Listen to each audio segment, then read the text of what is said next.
better opportunities for themselves and their families, and who want to see a better, more prosperous Nigeria. A GDP growth rate that's put at 3.6% annual change for 2021. We also have a 2.4% annual change 2021 population growth rate. And in the past decade, we've had situations where the growth rates and the GDP rate have almost been running parallel. So in fact, we're becoming more without producing and adding more to what we need to become a prosperous nation. Unemployment is currently 37.7% for 2022, and there are some projections that by the end of this year, it could hit 40.6%. Debt servicing overtook revenue last year. That was a major piece of conversation that many of us discussed. And as of December 2022, Nigeria's debt was around 46.25 trillion naira. That's total public debt stock, according to the Debt Management Office. Food inflation is at historic highs, hovering around 24%, with annual inflation rising to 22.22% in April of this year. I can go on. We know the statistics. We know the indices of where Nigeria currently stands and where things are for the millions of Nigerians across this great country. But what next also means, where are the opportunities? Where is the growth? What is the direction? Who's going to take us there? And how do we get there? So that's why it's very important we're having these conversations, particularly early on in the lifespan of the Tinubu administration. So once again, welcome to What Next After Elections, Fiscal Options and Post-Election Governance event brought to you by Budget, supported by the MacArthur Foundation. Please a round of applause for Budget. So there will be various conversations you'll be hearing today, but I hope at the end of all of it, we are all able to leave with a sense of direction, a sense of what needs to be done, and also a sense of responsibility to hold governments at all levels, be it federal, state, or local, accountable for the change that needs to happen to have a better Nigeria. So we'll be looking at situations around fiscal and monetary options for sustainable growth in a post-election environment, and also looking at governance particularly as it is. Taxation, we know, is definitely on the table. So let's look at exploring tax reforms and also non-oil revenue direction, a conversation that I've had many times with the gentleman that will be on the stage for that. Then where are the SMEs, the small and medium-scale businesses? They drive any economy, and particularly with Nigeria's economy, they drive, they employ, and they add. So what are we doing for our SMEs? That's another conversation we'll be having today. But all of this must happen inclusively, and it must also be with innovation. We are in the era of the Internet of Things. Where is Nigeria's economy in that? And where are millions of Nigerians in that equation as well? And there will be a session moderated as well, looking at an interactive conversation with all of our speakers today. So that's just giving you a quick run through of the things to expect as we kick off the event. And of course, there's no other person, no better person to do that than the gentleman I'll be calling up on stage now, and that is Oluseun Onigbide. He's the Global Director for Budgets, and he's going to share a few welcome remarks with you. Please a round of applause for Oluseun as he makes his way to the stage. Let's keep the applause going. Of course, Budget has been in this business for a number of years now, and they are one of those who've really shown Nigerians what accountability means and what also taking up office of the citizen means. Seun.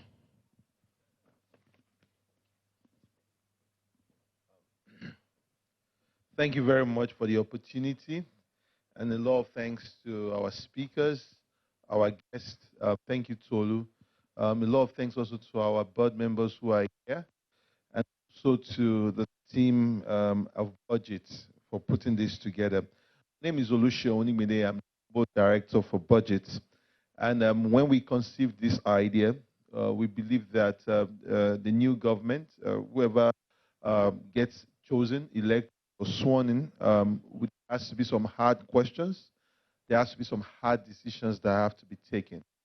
And we know that Nigeria is a country that's shy from doing hard things. We always like push to the wall. We always like to face that we don't have any other choice before we make concrete decisions.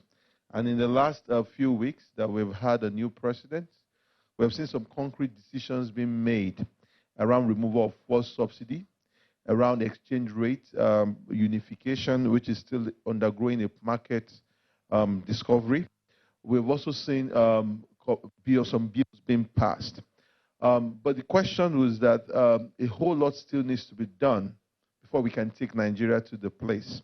And that's why we're having this session today with seasoned speakers on fiscal and monetary options, on tax reforms, on innovation, and also on about the small businesses.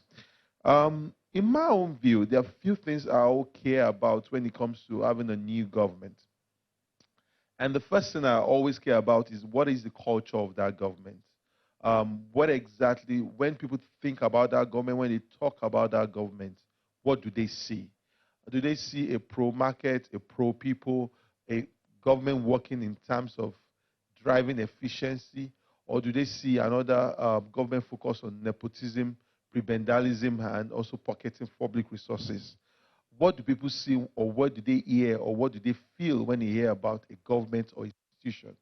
And we institutions have cultures, and that culture will determine the performance or how it determines how it delivers value to the people. And my charge today is that what's going to be the culture of the new government on play? Is it going to be accountable to the people? Is it going to be efficient? Is it going to focus on optimal service delivery for the people? Is it going to be pro-people, or is it going to be pro just the political class? The other thing we also concern ourselves is the cost of governance. As budget, we are worried that it seems the burden around recent reforms is only on Nigerians. When does the burden also come on the political class? So heavily, we're also caring about the government giving us ideas, showing us examples of how they're also feeling the pain and also bearing the burden. So the cost of governance is big on our minds. Third is on macroeconomy.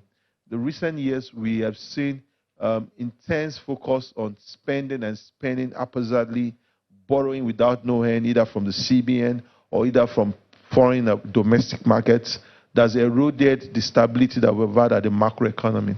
So we are also very concerned that as much as possible, we want to push pro-people, pro-poor policies. A strong fundamental on the macroeconomic standpoint is also critical. There are other two ideas in my head, three ideas specifically: social spending, continuous spending on health and education, understanding that our long-term exit or our long-term view in driving an effective country will rely on us investing heavily in people, especially health, education, and social spending. The last 2.1 has to do with productivity. We cannot run away from this country being a productive country. Heavy numbers, exports, imports, capital appreciation, everything you look at, compare it to GDP, compare it to population, shows that we are grossly an unproductive country. We hardly sell anything else to the world apart from oil. So there's a country we have to ask ourselves, how do we become productive? And what are those levers of infrastructure, of policy that will take us there? The last point in our team is also talking about long-term thinking. The problem of Nigeria is that because we are a democratic country, we are limited by political terms of 4-year cycle. There's a tendency to think within that cycle, so that every idea, every thinking comes within what do I do within a 4-year period. And when I get another 4-year, what do I do within another 4-year period? As a people and as an organization, we're saying Nigeria cannot find opportunities, cannot find significant progress if it does not put its thinking in a long-term bucket, which means we have to say what would Nigeria be in 10 years, what would be in 15 years, what would be in 20 years, and so that whatever we want to be, it is devoid of political cycle. We are highly interested in a commission that thinks that goes beyond government, that expands beyond government, that spans beyond government specifically, which means that if America says, if Kennedy says we're going to send someone to the moon, and Kennedy dies or his administration is over, America does not stop from sending someone to the moon. So the kind of thinking that spans beyond our democratic cycle is only also what can take us forward as a country. I welcome you to this event. I hope you have a very great time with our distinguished speakers. Thank you very much for the opportunity.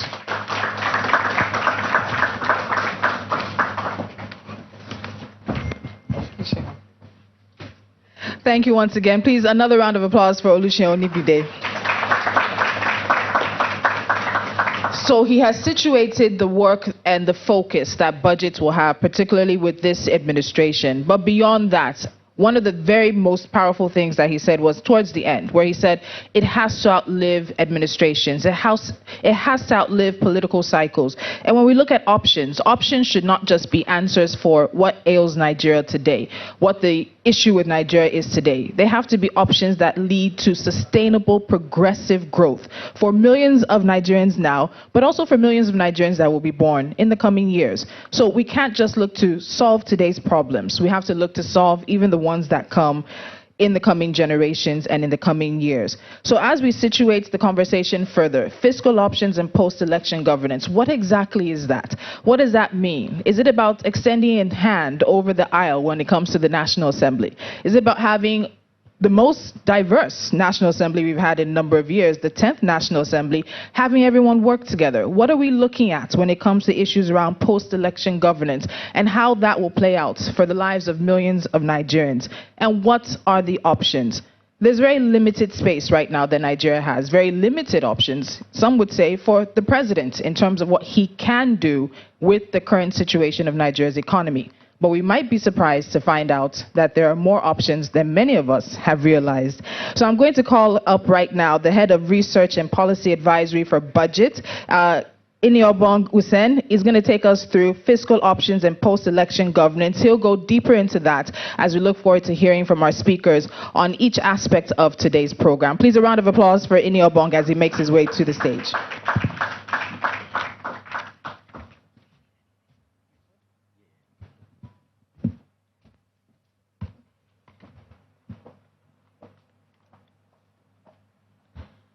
Yeah, good morning, everyone, and I'm pleased to have you guys join us. I mean, in the first half of the year, we put out two very comprehensive publications around what we thought whichever government coming in should face head on if we're actually going to make progress as a country. And in this presentation, I just tried to draw insights from both publications, which I believe you're in copy of. And it's 20 minutes. The issues are a lot, but I'll just try to move as fast as possible. It's good we have a very good panel who would, delve into the issues properly.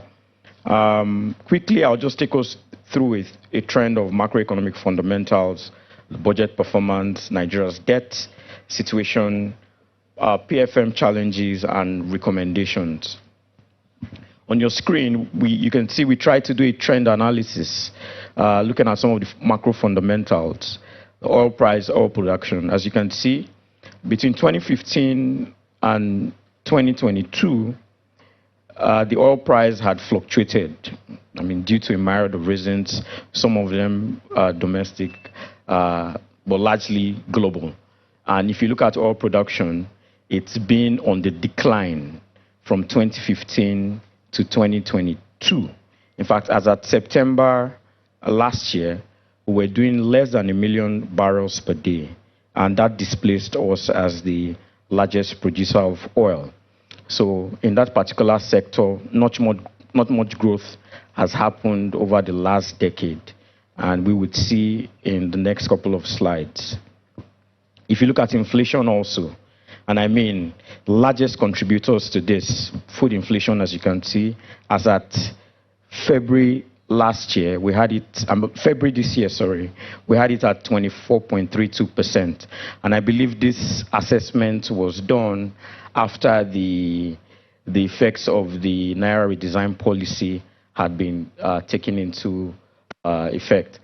But I believe we're projecting that for the next figures that will be coming out with regards to the impact that the subsidy removal and the unification of the exchange rate will have on it, we're expecting maybe an additional 3 to 5% increase in inflation, as the case may be.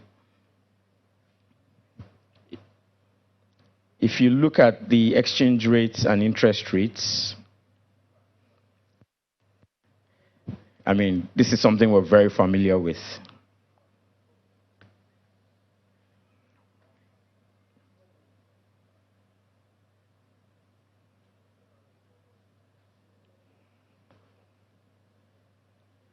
Yeah, thank you.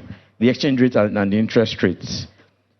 Huge opportunity for arbitrage with the exchange rate. As between 2015 and 2023, we saw how there was a huge gap between the CBN rates and the parallel market rates. At some point, as high as 300 naira, and that was, created opportunity for round tripping, for people making false claims for travels and all of that. And gladly, as it's been unified, we expect a lot of these to reduce, and the burden on, on FX in terms of demand to sort of reduce a bit. With interest rates, monetary policy rates been on the rise recently. As at when this study was done, it was at 17.8%, but now I believe it's at 18.5%, which has implications for the cost of borrowing. If you look at the composition of GDP, for a while now, you've had the agricultural sector responsible for at least a quarter of our GDP, services around 20%, industries around 20%, services at around 55%. But in the first quarter of 2023, we saw an increase in the contribution of services to GDP is hitting almost 60% now, with a decline in what agriculture and industries contribute to GDP. And you look at non-oil and the oil sector. Over time, non-oil, we've seen a growth in terms of the contributions to GDP. The oil sector decline, over the years, largely due to lack of investment in that sector and the challenges around oil theft.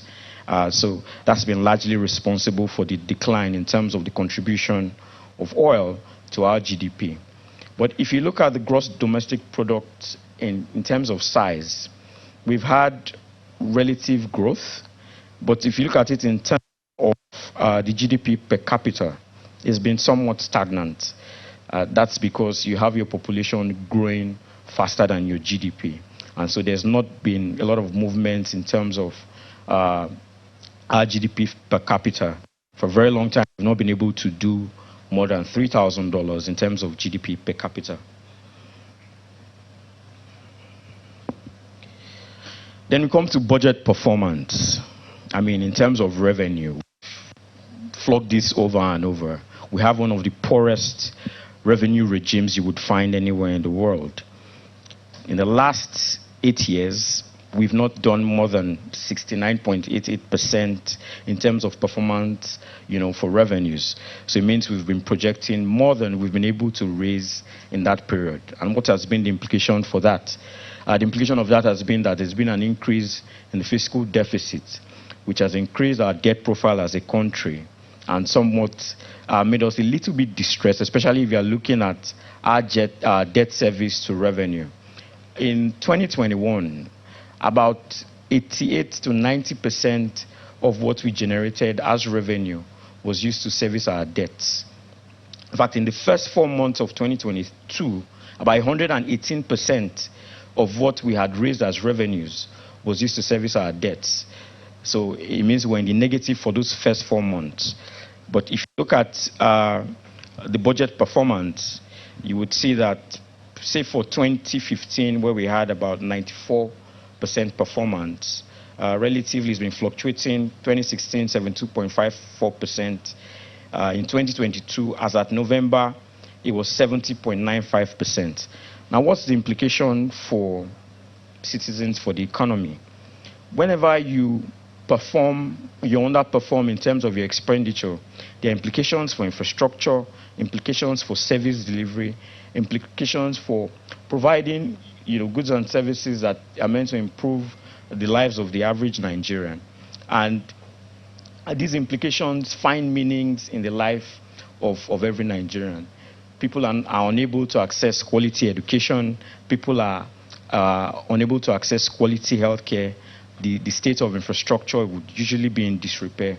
So these are issues that actually have meanings for the life of the everyday Nigerian, even if we've not been able to bring that sense of consciousness to the average Nigerian, and that these budgets have real implications for your everyday life. So this slide sort of shows you where exactly we've made progress in terms of our capacity to raise revenues domestically. For non-oil, we've seen relative progress. I mean, for share of CIT, VAT, performance was pretty good. But if you look at the oil revenue, and I mean just 26.79%, that's what we're able to get in terms of oil revenue for the first 11 months of last year. And so if you look at the total, we're only able to raise about 6.5 trillion naira in terms of revenue. And this is the highest ever. And then you ask yourself, so what's the rationale for now projecting to raise 11 trillion, which is almost double what we've ever raised from the previous year? And year in, year out, you see these attempts to overproject, in terms of government's capacity to raise revenue. And at the end of the day, you realize that the fiscal deficit is widened. Governments would often need to borrow more to be able to shore up that deficit in terms of spending.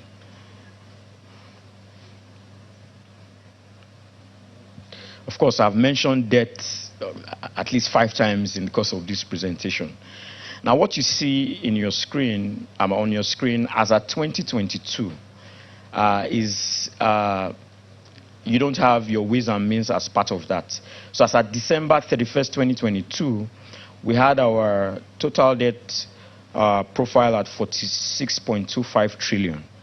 But from the next couple of slides, you would see by the time you add what ways and means contributes to the total debt profile, it takes it to over 70 trillion. The next slide, please. Ways and means. I mean, there's been a whole lot of talk around this. 2015, when the Buhari administration took office, we had it at less than 1 trillion naira.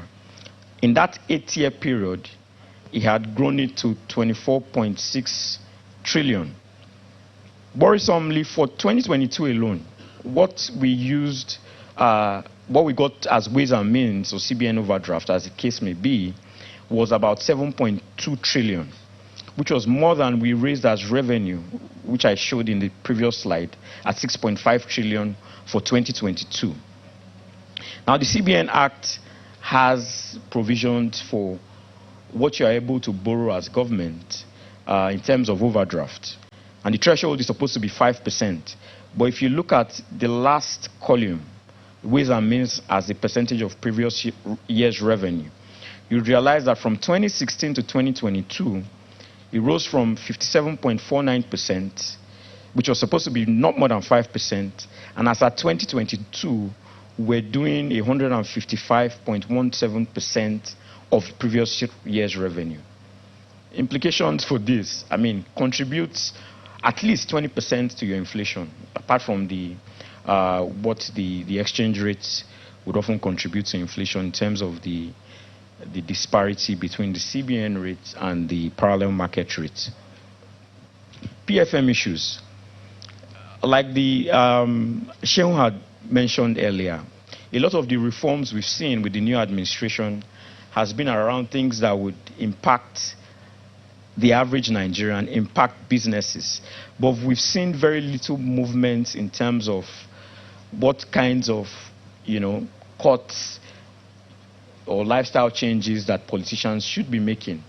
And if you look at the budget, expenditure inefficiency is responsible for a lot of waste you would find in the budget.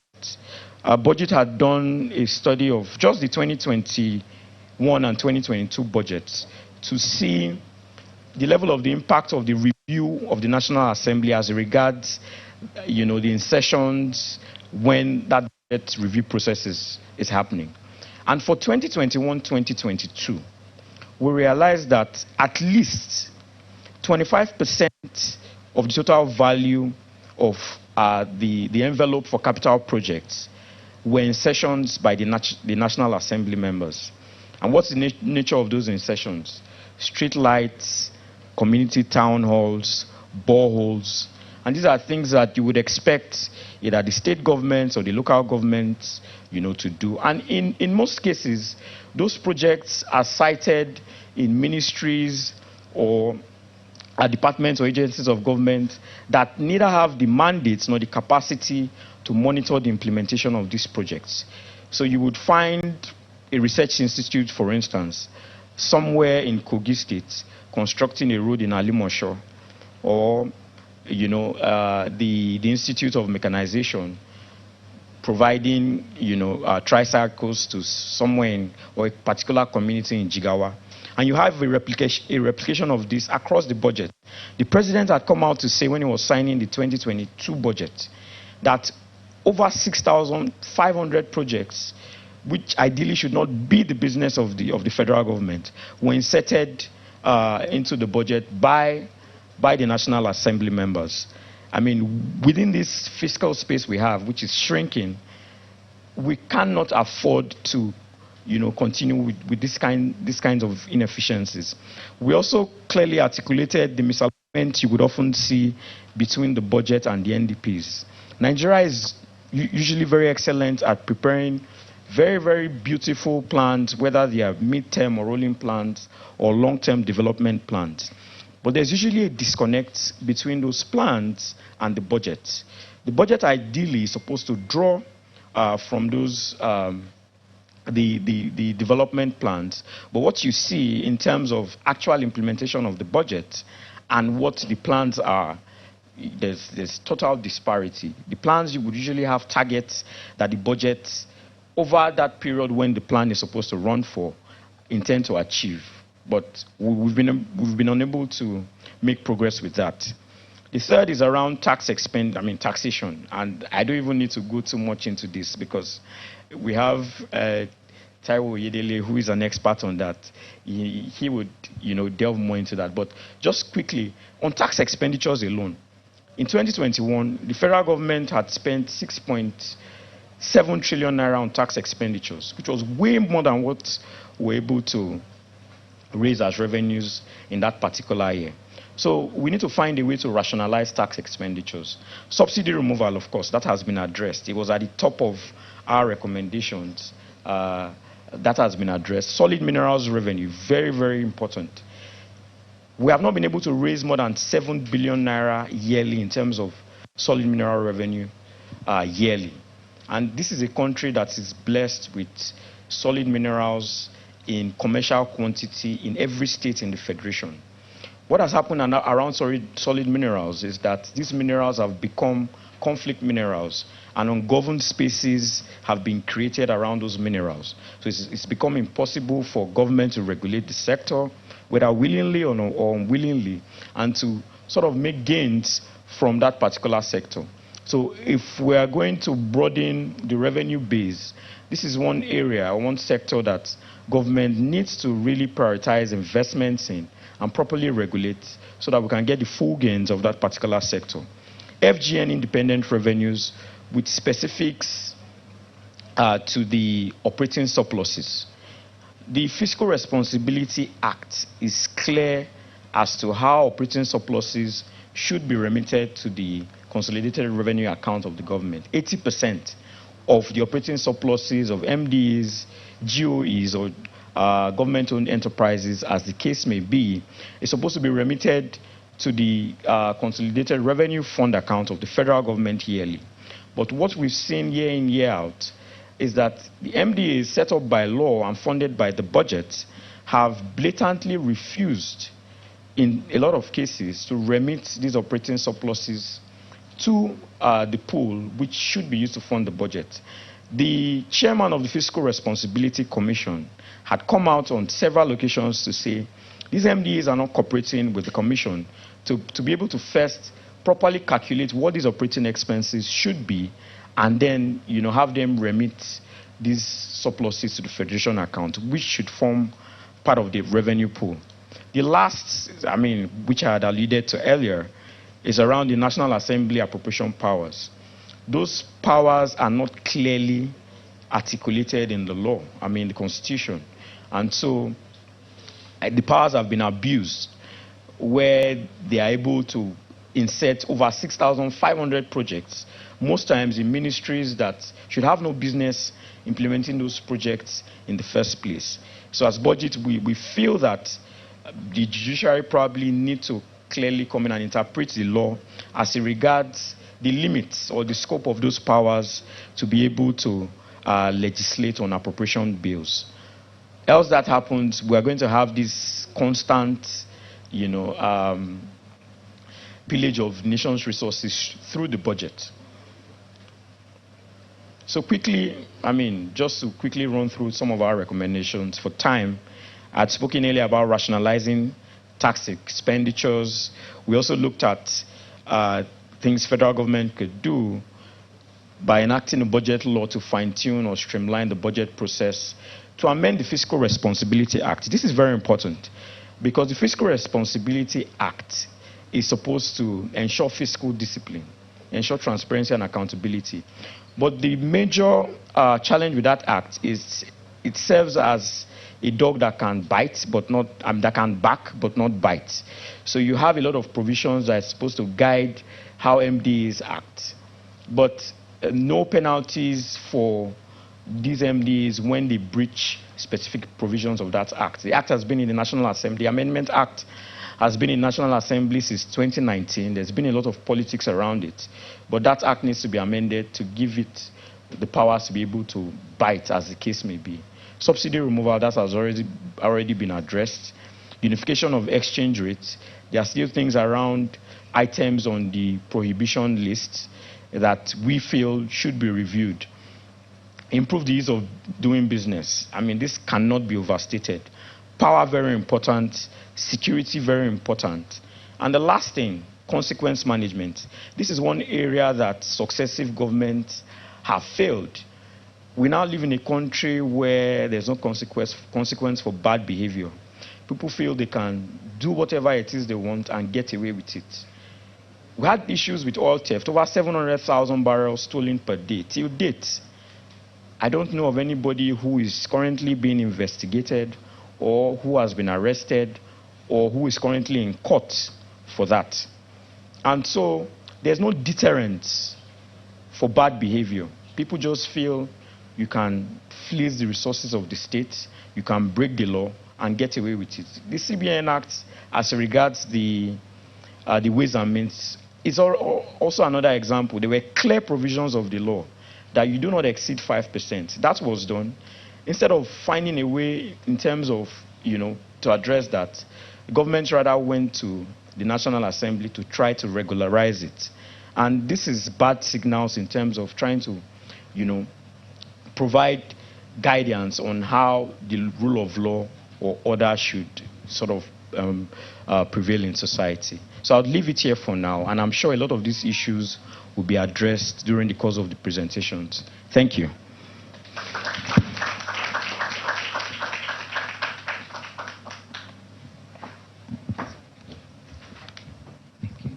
Thank you so much, Shini Obong. Please, another round of applause for him. So, of course, a few things that stick out. A shrinking fiscal space, and I think with many people involved in the economic sector, business industry as well, that's an agreement we all have. There is limited space for this administration to do what this administration needs to do. But as Sheol mentioned earlier, of course, we also have a situation where Nigerians don't like to take the hard decisions. But what has happened is we have an administration that is most likely backed into the corner and will have to take very difficult decisions. And some of those decisions will definitely not be favorable. But is there a way for those decisions to bear fruit in the long run? And is there a way for them to be sustainable and, of course, progressively managed for the majority of Nigerians? These are aspects of the conversations that I expect us to continue to have today. The numbers are there in black and white, and it is a very unfortunately gloomy story that's being told. But there are opportunities. There are some options, and there definitely are some solutions. We saw the non-oil sector having a performance that has gone up. At one point last year, it actually overtook oil revenue that came in. We also saw the services sector also increasing. But are we paying enough attention to these sectors outside of the oil and gas industry? Are they getting the attention they deserve? How much more can they contribute? What do we need to do to make them better contributors to Nigeria's economic potential? So conversations continue, and they're going to continue with our keynote speaker, who's going to come to the podium at this time to look at fiscal and monetary options for sustainable growth in post-election environments. Let me introduce the CEO of Sterling Bank PLC. Please a round of applause for him as he makes his way to the podium. Abubakar Suleiman has established himself as a leader in a very intensely competitive financial services industry by offering creative reactions and solutions to challenging issues. And I expect that many of us are looking forward to some of those creative solutions as he comes to the stage. Please, a round of applause for him. Let's keep it going as he makes his way to the stage this morning. Thank you very much for that.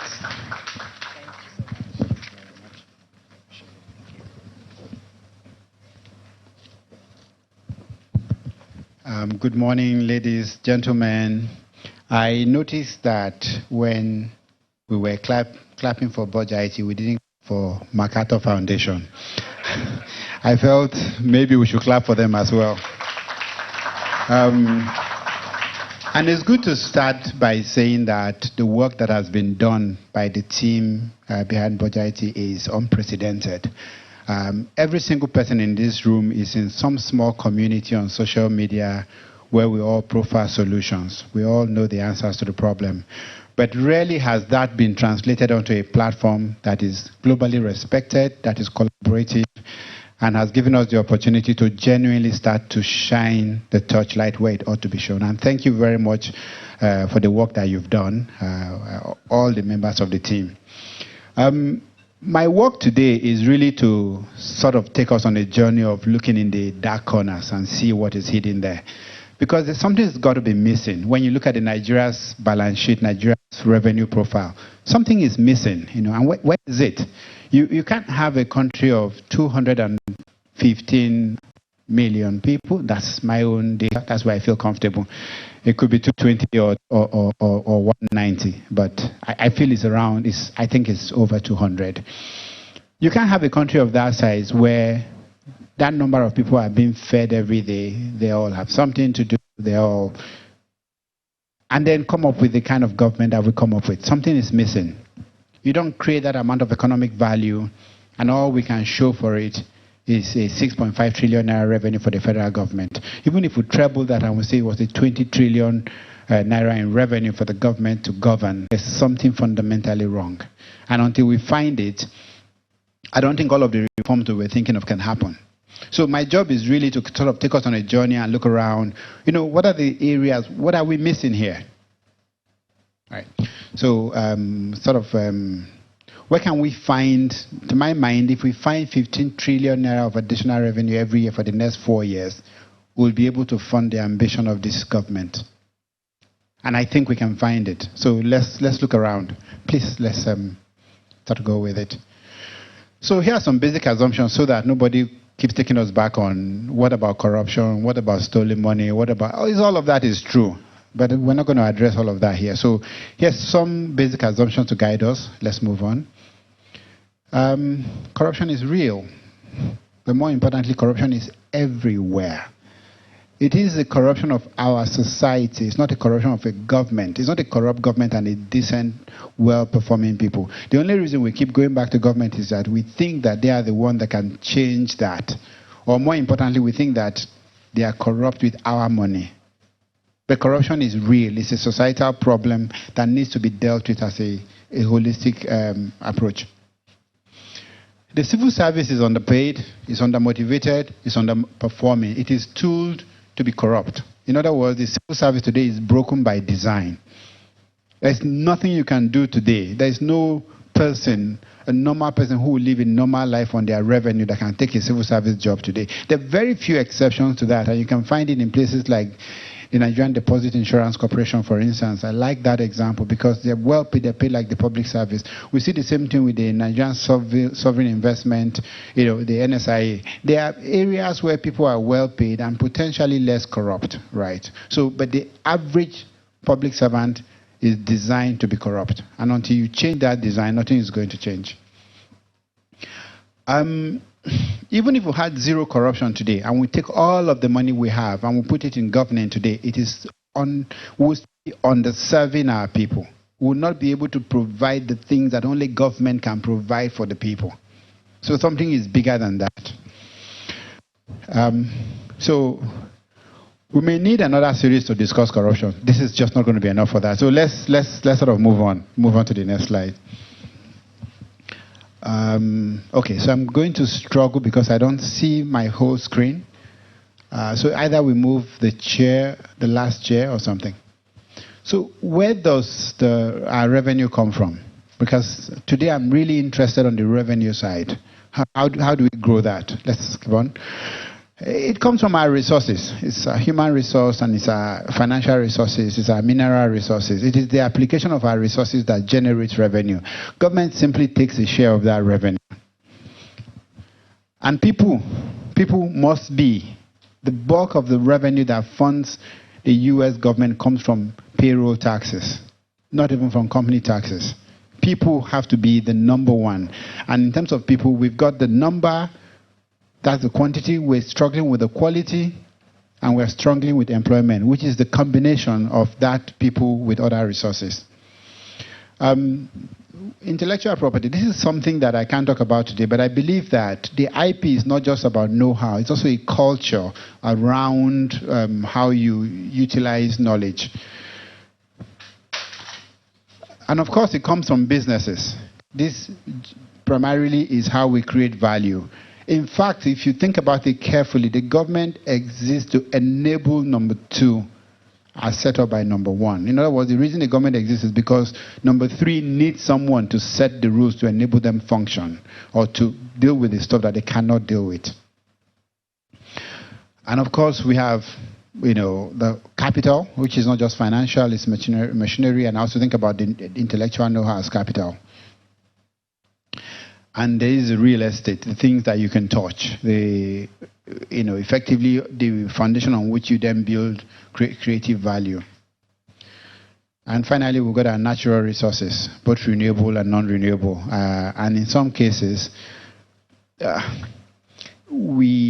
most of what is natural resources to us today is outside our reach. That's one of the big problems. So, for instance, it doesn't matter if you got $5 trillion worth of gold. If it is under the ground, it's worth zero. The same amount of gold above the ground obviously has value. So it's not just having it, it's about have you been able to access it. Or, for instance, you've got all of the sunlight that we have is worth nothing. Combine that with solar panels and suddenly you have energy.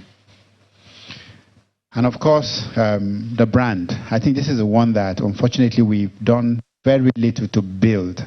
There is a massive amount of economic value from perception. The idea, a good example is if by changing how people feel about security in Nigeria, 100,000 more people came into Nigeria, it becomes huge economic value. Nothing has changed about the actual. Or it could be things like if you change your airport experience and suddenly people think traveling to Nigeria is a different experience, suddenly you have 10,000 more people coming in a month. These are perception issues that you invest in. I, for instance, think that Lagos is far safer than Johannesburg. But if you talk to any expatriate coming into Africa, they think Lagos is unsafe. What is right, what is wrong, the perception is the only thing that matters. Okay, so let's start the trace. So, again, this is something, how do you take over a company today? Any one of you today buying a company, what is it you must know? You must know what is there. You must know what are the assets, what are the liabilities, what is the level of efficiency, what are you going to work with. The trouble with Nigeria today is nobody can tell you the balance sheet of Nigeria. Nobody has made an effort. The recent effort to set up Ministry of Finance and Corporation as a functional base will go a long way towards it. But today, we talk about the GDP, which is a revenue measure. What are the assets? You don't know. All we know is that Nigeria is blessed, right? We don't even know how many we are blessed with. Is it 200 or 150? We ought to know. It's so important that this is your starting point if you don't know this. And so this is sort of ways around that. So there's so many ways that we can begin to consolidate data. I'm not even asking for us to spend 400 billion and do a new population census. I think we can actually consolidate existing data and start to get a sense of what we are and then grow them. So for instance, if I say anyone that can walk into a bank and demonstrate that he's a Nigerian to get a BVN created gets a 5,000 naira. So if you don't have a BVN, there are about 60 million BVN, you are most likely poor. If you are poor and the government decides to give you 5,000 naira, but give it to you on the basis of you creating a BVN, the government spends nothing. People actually go there and then there are just simple ways to finish this census. We're already halfway there. Let's go on.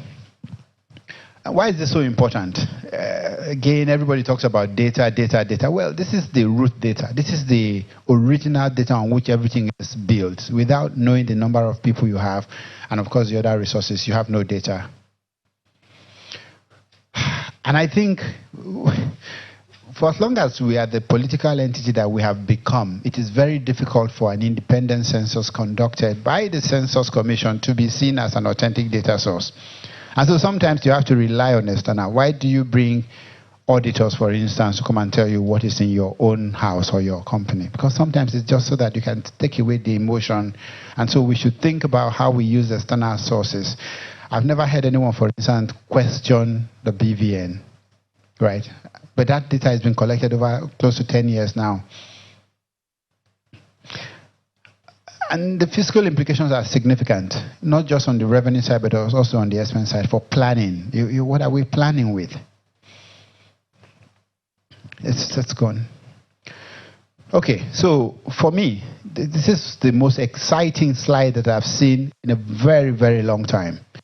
The difference between the Nigerian economy and the advanced economy is that there's a massive hole somewhere in the middle where the growth engine ought to be. What we have are micro SMEs, micro enterprises, 1, 2, 3 people, individuals trying to make a living. And then you've got the corporations, usually very large corporation. This slide explains why, if you look at the credit to the private sector, about less than 500 companies control over 80% of credit to the private sector, because there's nobody in the middle. And until we figure out how to fix the middle, you're going to keep wondering why people estimate that over 80% of Nigeria's economy is informal. The problem is, what do you need to do? How do you get the middle to work? A couple of ideas around that. The first one is you've got to give them a reason. People will begin to formalize their business when the reward for a formal business exceeds the reward for remaining informal. Right now, there are no consequences for running your business informal. You can run a ₦1 billion business without a registration, and there are no meaningful reward for formalizing your business. Today, in the same manner, and I keep going back to database, in the same way I can say confidently that there are 57 million Nigerians, can tell you where they live, who they are, what they look like, that have BVN. We need to get to a point where the infamous or the now famous 43 million SMEs actually are identifiable by a number. They represent a human being. You can tie it to a location. You can tie it to a type of business. We need to create a database of anyone who is doing business in Nigeria. And the moment you're not on that database, we assume that the business you're doing is a payment. In other words, you are buying or selling. Effectively, you will be taxed on that one because it's not a business flow. It's a revenue or an income flow. If we don't find this, if we don't bring out this, we're never going to close that gap. And if we don't close that gap, we're never going to tax them. Because how do you tax people that you don't know? How do you tax people you don't support? How can you support people if you don't know them? So let's know who they are. Let's then support them. Let's figure out the things that can enable them grow, that give them an advantage. A formal business should have some advantage over an informal business, and then you can begin to earn revenue from them.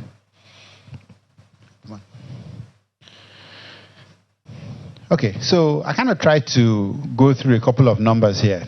One of the most exciting data, I think the first time I used quadrillion in the statement that wasn't because I was joking around, was when the data came out last year and the central bank said that we had processed about 1.5 quadrillion naira of transaction. That's actual number. So I put a link there because even I had to go back 3 times to be sure that am I reading this correctly. And it's broken down by the different payments, mobile payments, web payments, NEFT, all of them are there. But at the end of the day, the amount of money that moved around in Nigeria was 1.5 quadrillion. But we believe that our GDP is 200 trillion. Something is off here, right? We paid money 7 times the amount of total income. We must be playing, table tennis with the money, just kicking it back and forth. There's no way you can make payments 7 times the total income earned. It means, was it loan that went in and came back? And this doesn't include internal processing in between a company. This is processing that went through a processing engine that went to a third party. Something is wrong. Something is awfully wrong with our calculation of our GDP.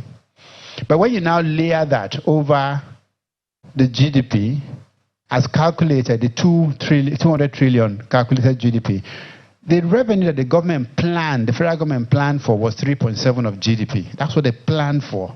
They collected less, but that's what they actually planned for. And that included revenue from their own investment. It included oil and gas revenue.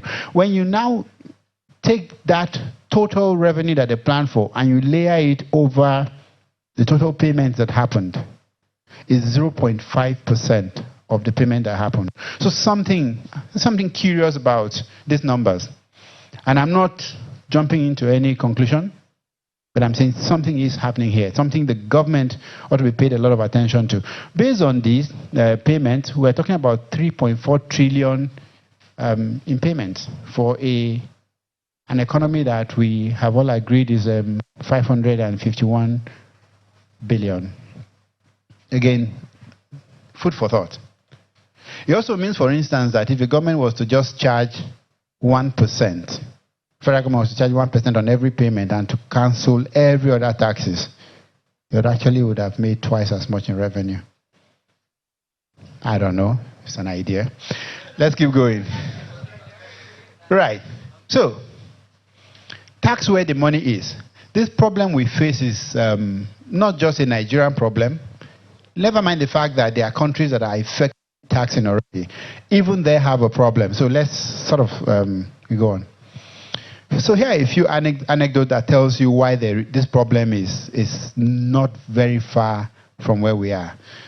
The first one is if you have a property in Ikoyi today that is worth $5 million, and there are many of them, the total land use charge or property tax you pay is less than $5,000. Just such a fact. You see, a similar property in USA, forgive me, a property worth 10% of that, $500,000 in the USA, the land use charge is more. I've used dollars so that nobody will say, but the end, this is value for value. Some of us are not pulling our weight. We're not playing our role in this country. Something is awfully wrong with that. And this sometimes explains why so many assets are empty, because the cost of keeping it empty is almost zero. So the other economic implication of this sort of cost. It also explains why real estate is the default store of capital. Because again, it's almost like a financialized asset. You have almost zero cost of keeping down. You just wait for the inflation. There are reasons why adding a cost to real estate actually can unlock capital for the other sectors. Second anecdote, in 2022, we transferred 783 trillion via web. But the FIRS collected, 2.8 trillion. Again, something might be wrong with me, but that money is going somewhere, buying something, paying for something. There is a correlation between the velocity of transaction and economic activity. And there's a velocity between economic activity and profit. There's a relationship between profit and taxes. We need to reestablish that relationship. There's no correlation. I also looked at custom. The total amount of waivers that they granted surpassed their revenue by 71% in 2022. When I saw this, I I think I first saw it in Punch. I went back, then I saw it in Guardian. Then I went no, there's something wrong. How is that even possible? Right. And if the waivers had led to a massive increase in FIRS revenue, then you say, oh, I see what they did there. They gave up some upfront taxes and got something later. There's zero impact on FIRS. So we now know where these things are. Something is missing with our economy. Let's go on. I also believe that the way and manner and where we collect taxes is a significant problem. I have looked at the process of taxation. I actually started off as a tax consultant, so I kind of know some of that experience. It is very expensive how we collect taxes. I became aware of a state where the tax collectors took as much as 30% of what was collected. It happened in one of the outgoing governor states. So there is a huge problem with how it's collected. So I want to explore how we might be able to do this differently. Please go on.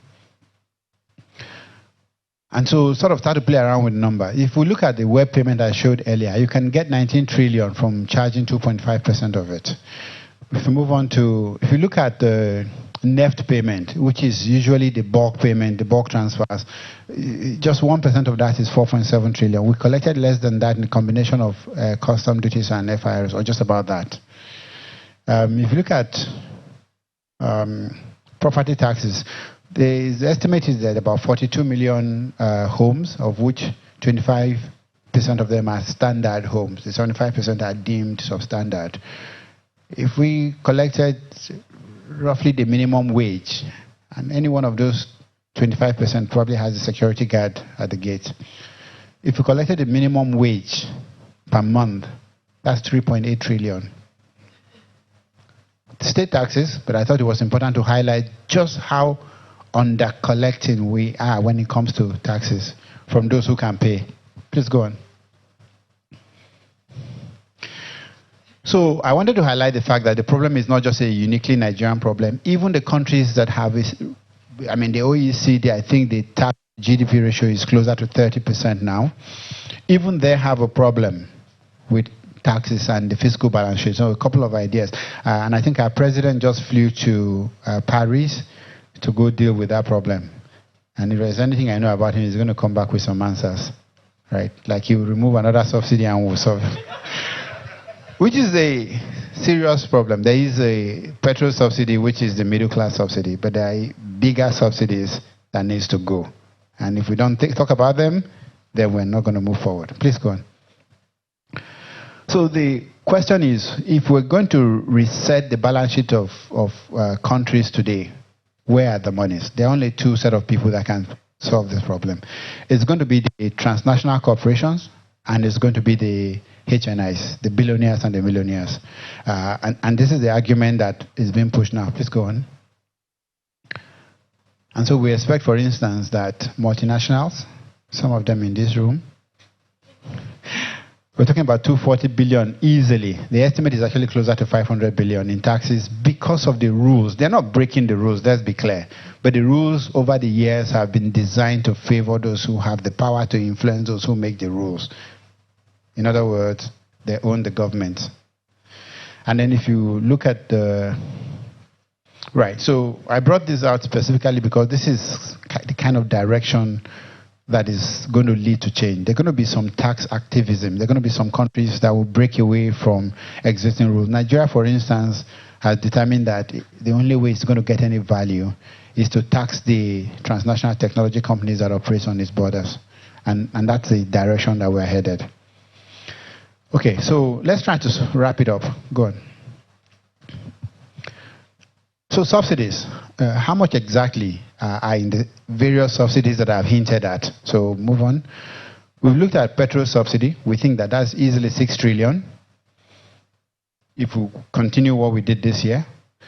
I call this currency subsidy, and what I've done is I've assumed that the government earned about $18 billion in its own revenue, and that there was roughly 200 naira between where you could transact without government and where you could transact with government, and that was the 6 trillion. Actual numbers are probably bigger than this because there are other flows in foreign currency aside oil flows. And I just took the corporate waiver from just to 2021. So if you add all of this up, go on, easily, we're talking 12.6 trillion in subsidies. What was our deficit last year? Go on. Voila. That's the money we've been looking for. So if we had run government without subsidy in 2022, we'll probably have had a balanced budget. How about that? Right. And this is just the subsidies that I could get my fingers on. I am aware of them. All the subsidies that we are all enjoying, that it seems the party is over. So please go on. So how bad is the debt crisis? I mean, everybody keeps talking about the debt crisis. First, it was a debate of, oh, do we have a debt problem? Do we have a revenue problem? I'm one of those atheists that says that it's a revenue problem. I mean, people say, oh, but you can't spend until you have. That's true. That's a governance problem. But the actual problem we face is not that we have too much debt. In fact, we are heavily under leveraged as a country. The problem is that we have not optimized the balance sheet, both the people and the non-people side. So we do not, I'm not saying borrow more. I'm saying even if you stop borrowing today, you haven't solved the nation's problem. The nation needs a lot more capital to grow, to build. You don't stop building. And we have the capacity to be able to borrow the money to build. So I do agree that we need to fix our current issues with, debt service to revenue and all of that. But I don't think that's the solution for a long-term problem of prosperity. So I looked at what the Ministry of Finance Incorporated has kind of found since they started hunting, since they were properly reconstituted. And I think by the end of the year, about $50 billion worth of assets would have been, accounted for, verified. And if those assets were managed such that they generate, just 10% return, similar to what we pay on our consolidated debt today, we're talking half of our debt expense will be met. In other words, those assets that we already have found, I have no doubt in my mind that the amount of assets the MOFI would control in 5 years, 10 years would be closer to the size of our current GDP of $500 billion. But even with what we found, we could easily have our cost of borrowing just by optimizing what we already know, what we already own, what we already have. And if for any reason they cannot return 10%, since those assets are not critical to social services, then you exit them and you pay down your debt. Right. So my point is, and sort of some of them are gone.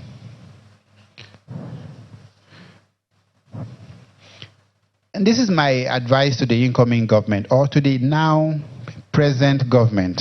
We had incoming for a long time. I forget that's over now. There's a huge difference between revenue extraction and growth. There's a mindset for revenue extraction which is we need to take more money out of the current economy, and there's nothing wrong with that because some of us are definitely underpaying and we should pay more. But that's not going to be sufficient for the destination they've set for us. It's not going to be sufficient to take us to 6% GDP growth.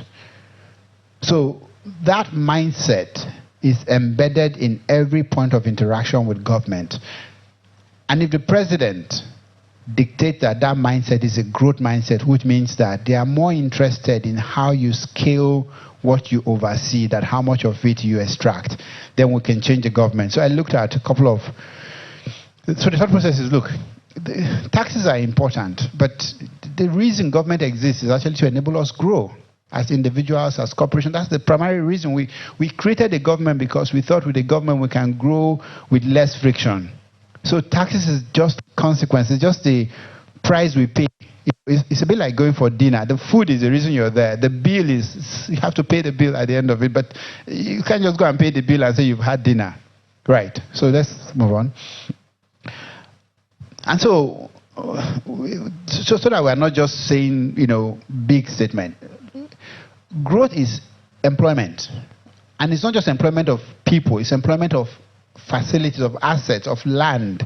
We have far too many things that are idle. Here's an example of how you can change Nigeria. Let's assume I don't have the data that the gold reserve that is sitting down that is easily accessible in Nigeria is worth, say, $10 billion. The cost of extracting it is worth $2 billion. We've got $8 billion of reserve literally just sitting down under the ground. That is employment. We're not employing the reserves.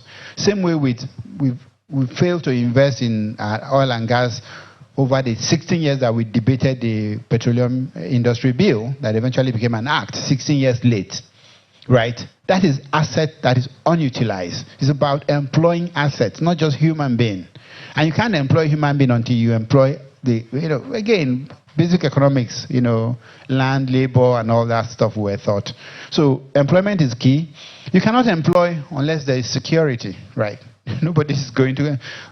I've had so many stories of people who don't go to their farms anymore because they don't feel safe. It's real. You got to save for that. And nobody is going to make that first step unless there is hope. People invest because they think somewhere in the future there's greater value if I do this today, right? And this government has started a very strong note with renewing hope. And it's not just a slogan. The truth is that the average person now thinks there is a real possibility that Nigeria can be different. We've seen it before. The difference is that we've not seen a 2 to 3 weeks period where the actions that have backed it up has been as immediate, as fundamental, and as, in my view, far-reaching as what we've seen in these 3 weeks. Let's see the next 3 months. Is this going to be the direction, but also most of it, is this going to be the level of urgency that every government agency will bring to bear, or is this just coming out of the presidency and it dies at the ministry? Therein lies the trick. And so a growth mindset also, it's about competitiveness. Ultimately, everything a country does, the country has only one role. It is to be competitive relative to other countries. Every other thing falls out of that. Immigration is a consequence of competitiveness. GDP is a consequence. Quality of life, everything comes from, can you be more competitive? And to be competitive, you have to invest in the assets that you compete with. Your primary asset being your people. I'm one of those that is excited, and I'm not sure there are many of us, about the attempt to stop the federal government from attempting to fund, I say attempting to fund tertiary education, because they can only attempt. They can't fund tertiary education. It's simple. All they've done is that we've used tertiary education as a way to widen the gap between those who get in and those who don't. And guess who gets into the universities? Those people whose parents are doing okay, because they're the one that can afford the better secondary school, the private secondary school, the coaching. So today's system that limits the total capacity of the government to 2 million people in tertiary institutions across all, effectively is actually widening the gap. What we need to do is to create a system that funds the primary and secondary education at scale, and to create a market that allows us to grow the tertiary education to anybody who has the willingness and the capacity to learn and become productive. So I think the direction they've taken, I support it. That the bill that has been signed, the act we have, needs to be refined. But like everything else, you have to start somewhere. That's the root of competitiveness. Your people, the quality of your education, and not just the tertiary education, but the skills and vocational education, all of that has got to come in. And for that to happen, government must get out of the way. People think the real what government needs to do is to help. And that's fine. Government needs to build roads. They need to do some things that we can't do, security. But the biggest harm is government is in the way. If they can actually just step out and do fewer things and interact with us less, believe me, they will get more money in taxes because we will grow. So, yes, government needs to do things, but also government needs to stop doing some things. Okay, go on. Please go on. I just sort of went back to ask myself, the message has been consistent. We need a much bigger government doing fewer things. Simple. The government doesn't need to become smaller, but it needs to do fewer things. I heard there are about 1,300 MDs and parastatals. How do you wrap your head around that? Doing what? Please move on.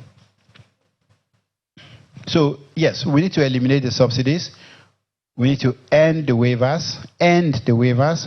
We need to deduct at the point of payment. It's the most efficient way to collect. We need to enable the businesses, and we need to enforce. And I think anyone who has read the Business Facilitation Act, please read it. An excellent piece of legislation.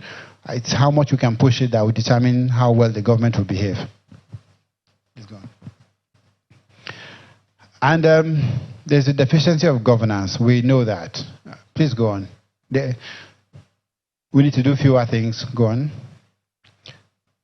Security is an investment. Same way I feel about education. It is an investment. You can borrow for security because it will pay back. Again, education is an investment. Let's stop treating it like expenses. Go on. Again, there are simple things like every airport is a massive cash cow being horribly mismanaged. We should never have to budget for an international airport in any country in the world. Go on. This one, I think, I know it requires us to pass some laws, but you don't need 6 ministers. You don't need anybody to tell you that. Already there are so many other positions that are equivalent to minister. We could easily use that, to change the law. So just examples, of course. Please go on. Let's wrap it up. Keep going. Okay, we've talked about how we can help. Keep going. This one is a pet peeve of mine. We don't have FX. Why am I funding places that don't generate economic value equivalent to what I'm funding, right? We've talked about all of this stuff. We have examples of how to build infrastructure without creating inefficient debt. We've done that successfully before. I like the concept of one-stop shop because it forces decision. Going from 10 different places. I remember how Lagos saw for traffic, for bad behavior in traffic.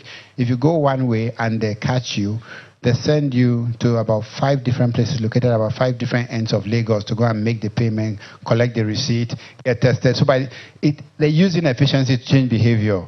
It's exactly what we do in government. In the end, look, let's start where we are, right? Let's start where we are. Keep going. Let's round it up. Okay. We can be ambitious but disciplined. I like the ambition when government say they're going to grow by 6%. I think we can do 6%. I think we should have actually aspired for more than 6. Maybe not in the first year, but subsequent years. I've talked about this. If we don't formalize the economy, we cannot find the revenue, period. If you don't formalize, you can't tax. Again, let us collect taxes at the point of payment. There's a trust deficit. This is where I round up. There's a trust deficit. And I round up with a story. One of the very senior advisors to this government, I've run into him twice now. First at a hotel in Abuja. I was in a lift coming down, and the lift stopped on his floor, and he had 3 bags to carry by himself. I was humbled, and I helped him. We went down together. Secondly, I ran into him after they had been sworn in at the airport, the commercial wing, like everyone else. Those are 2 examples of how simple things can create. The government today cannot continue to live like kings and queens. They have to live with the people. It will send the right message. Thank you very much. I think this is where I round up. These are necessary, but they are not sufficient condition. I hope that we all get it. And my final statement is that I hope that over the next 24 months, the federal government of Nigeria does not buy one single new car. Maybe that would change our lives. Thank you.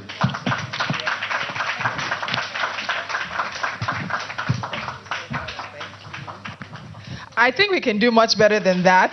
When he came up, he promised to take us on a journey and take us into the dark corners. And those corners have received some light now, but this conversation about tax, Abubakar, my heart is doing like this. And I know there are many people in the audience who feel that same way, because the next conversation takes us a little bit further into these tax conversations. But a number of things that Abubakar said that are part of that conversation and part of the overall conversations are informal economy around the continent, not just in Nigeria. It is the backbone. But governments cannot do what it needs to do and cannot make the money it can make as long as they are not formalized. But we need to realize that the informal economy is actually taxed. non-state actors. They're blocking the money that should be formally entering government coffers. So that's another conversation, especially when we look at the concept of how we tax ourselves. And why should you tax what you don't support? Because even in Kenya, there's an attempt to tax digital content creators. And they've told the government, why do you want to milk a cow that you have not fed? And so when we come to conversations around this trust deficit, this social contract, Nigerians and many Africans are reluctant because we have not seen our government duly use our taxpayer monies. We have seen them be ostentatious. So how then should you expect me to pay taxes? But he's dropped some ideas, he's dropped some options, and he's asked some questions. So Abubakar, I don't think there's anything wrong with you. Is there anything wrong with him? At all. No. It's about asking those questions and making sure that we're holding those who can make the decisions accountable for the decisions that they are making. And there's a relationship that needs to be nurtured, and it needs to be reframed, and that's the relationship that we have with our governments and, of course, our leaders. Deepening tax collection is one of the things that has actually fallen under the fiscal policy recommendations of the Policy Advisory Council reports that was recently released just a few weeks ago. And when you look at it, it talks about widening the net and deepening the net. The next person I'm going to call up is going to talk about that tax net and that deepening of the tax net. I know his views because he's a constant guest on my show when we talk about taxation and Nigeria. And he's going to share his views now when we look at exploring tax revenues and non-oil revenue direction. It's my pleasure and very much an honor. This is the first time I've gotten to do this for him, and I'm very happy and honored to be able to do that. And I think we all need to open our ears and listen. There is tax to be collected, but there's the way in which tax needs to be collected when it comes to the Nigerian conversation. Taiwo Oyedele is the West Africa tax leader at PwC Nigeria, and he's a member of the PwC Global Board of Leadership Development. He also serves as the chairman of the PwC Nigeria Ethics Committee. But beyond that, he is one of Nigeria's most in-demand public speakers and regularly is seen on News Central, Channels TV, NTA, and a number of other stations. He's a fellow of the Nigeria Leadership Initiative, and he will be taking us further into the tax conversation as it concerns the options we expect to be laid out for us. Please, a round of applause for Taiwo Oyedele as he makes his way to the stage. Please, let's keep that applause going. I think some of you might be surprised with some of his stands on things, but I've heard them before. Thank you very much, Tolu. Good morning, everyone. Thank you to Budget and Makoto Foundation for inviting me and for bringing us together, and to my brother Abubakar for making my job very easy. So I'm just going to build on the foundation that he has laid. So I do so many things. One of the things I do is I'm an associate professor where I lecture PhD students. And recently I asked them a question. We're talking about development finance. So I asked them a question about, is Nigeria a rich country with rich people, or a rich country with poor people? Or is it a poor country with rich people? Or is it a poor country with poor people? More than 90% of my students, and these are executives, thought that it's either A or B. In other words, Nigeria is either a rich country with rich people or a rich country with poor people. I suspect that if I ask you that question, your answers are likely to be similar to my class. But unfortunately, if you interrogate further, you will quickly realize that they were talking about the potential of the country. And I love it when Abubakar said, we are blessed. Unfortunately, that blessing, you can't use it to buy food. You can't use it to pay your rent because it's not real. You have the resources on the ground. You can't spend it. So based on data, sentiments apart, the reality is that Nigeria is a poor country with loads of very poor people. That is our reality, but it doesn't have to be that way. So, I want to start by looking at the context, exploring tax reforms and non-oil revenue direction. And the context for me is that the Nigerian fiscal and tax space is ill. You can in fact say maybe it's under intensive care. Now, because the system is ill, you have to be able to separate the symptom from the illness itself.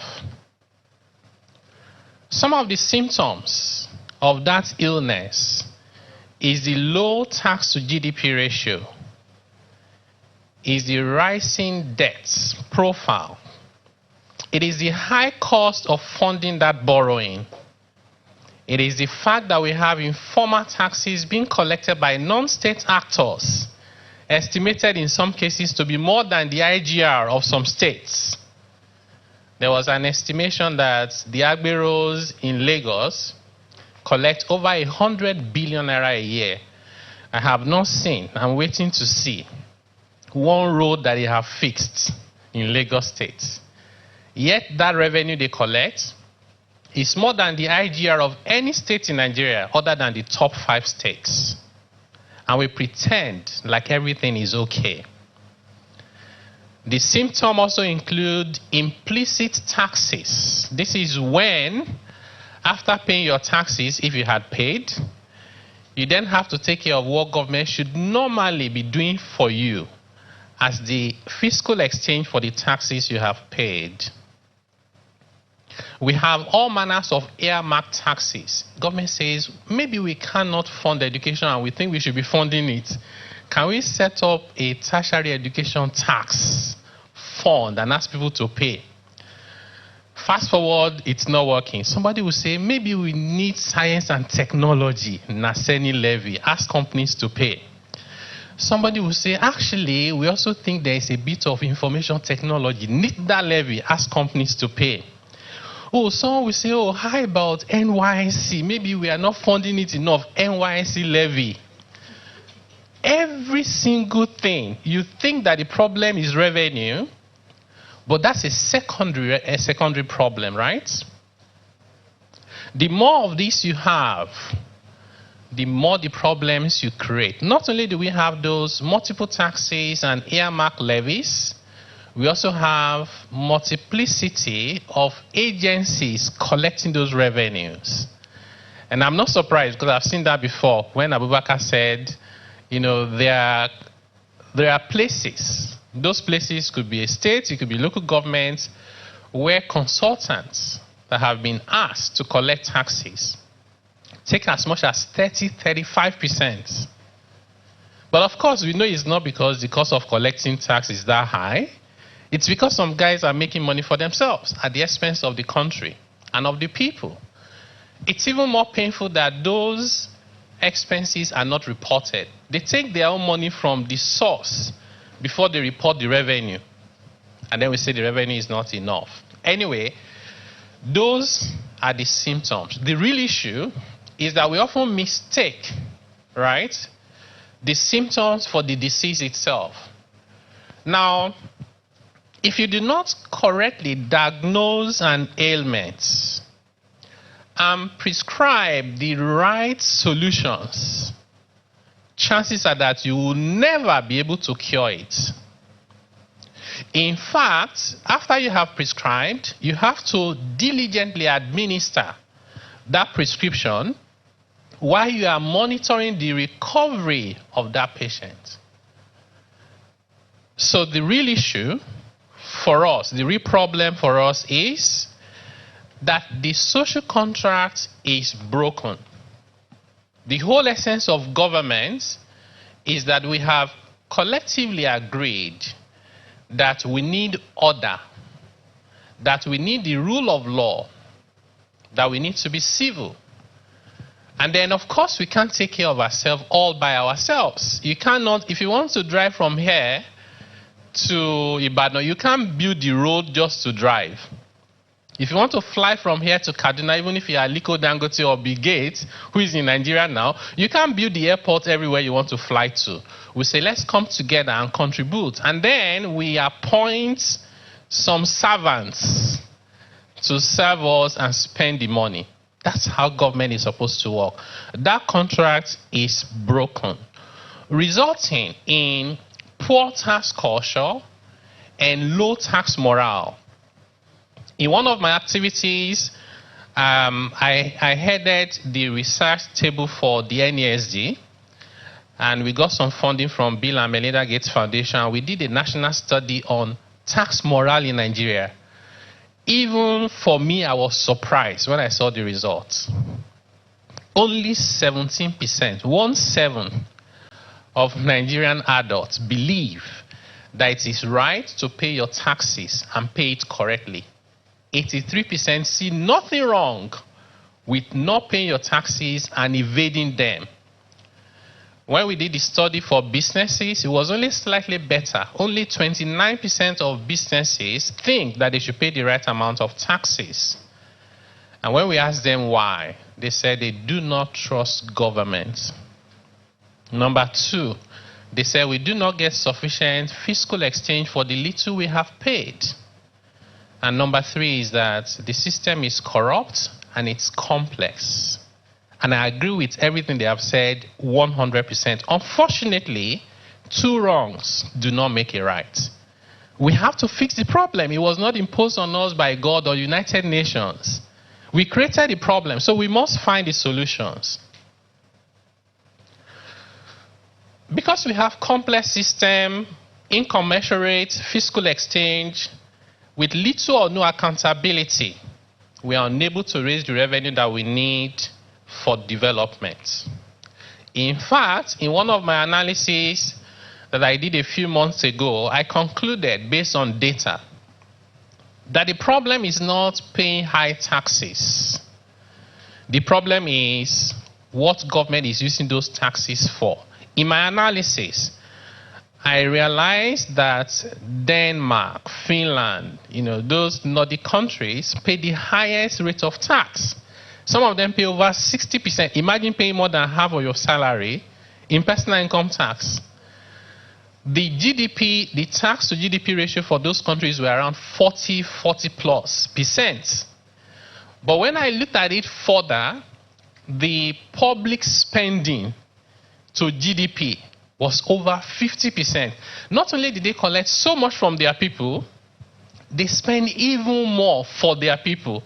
And then it was not surprising when I looked at the happiness index.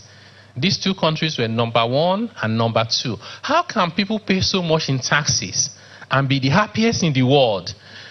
The issue is that the tax is not the problem. It is because they are getting the value for the money that they have spent. You would want to ask, how are they able to collect 40-something and they spend 50-something? Well, they have also invested. So the taxes they collected from the people, plus the returns on their investment, including sovereign wealth fund investment, they put back into the system. Their inequality is some of the smallest in the world. Right? So, I know they gave me only 15 minutes. I probably have spent more than half of that. Now, what should we do to reform the tax system and explore non-oil revenue directions? I have 3 things, just to keep it simple. 3 things that are practical. Number 1 is to stop the bleeding and the leakages. Stop the bleeding and the leakages. What do I mean by that? We have removed fuel subsidy. That's good news.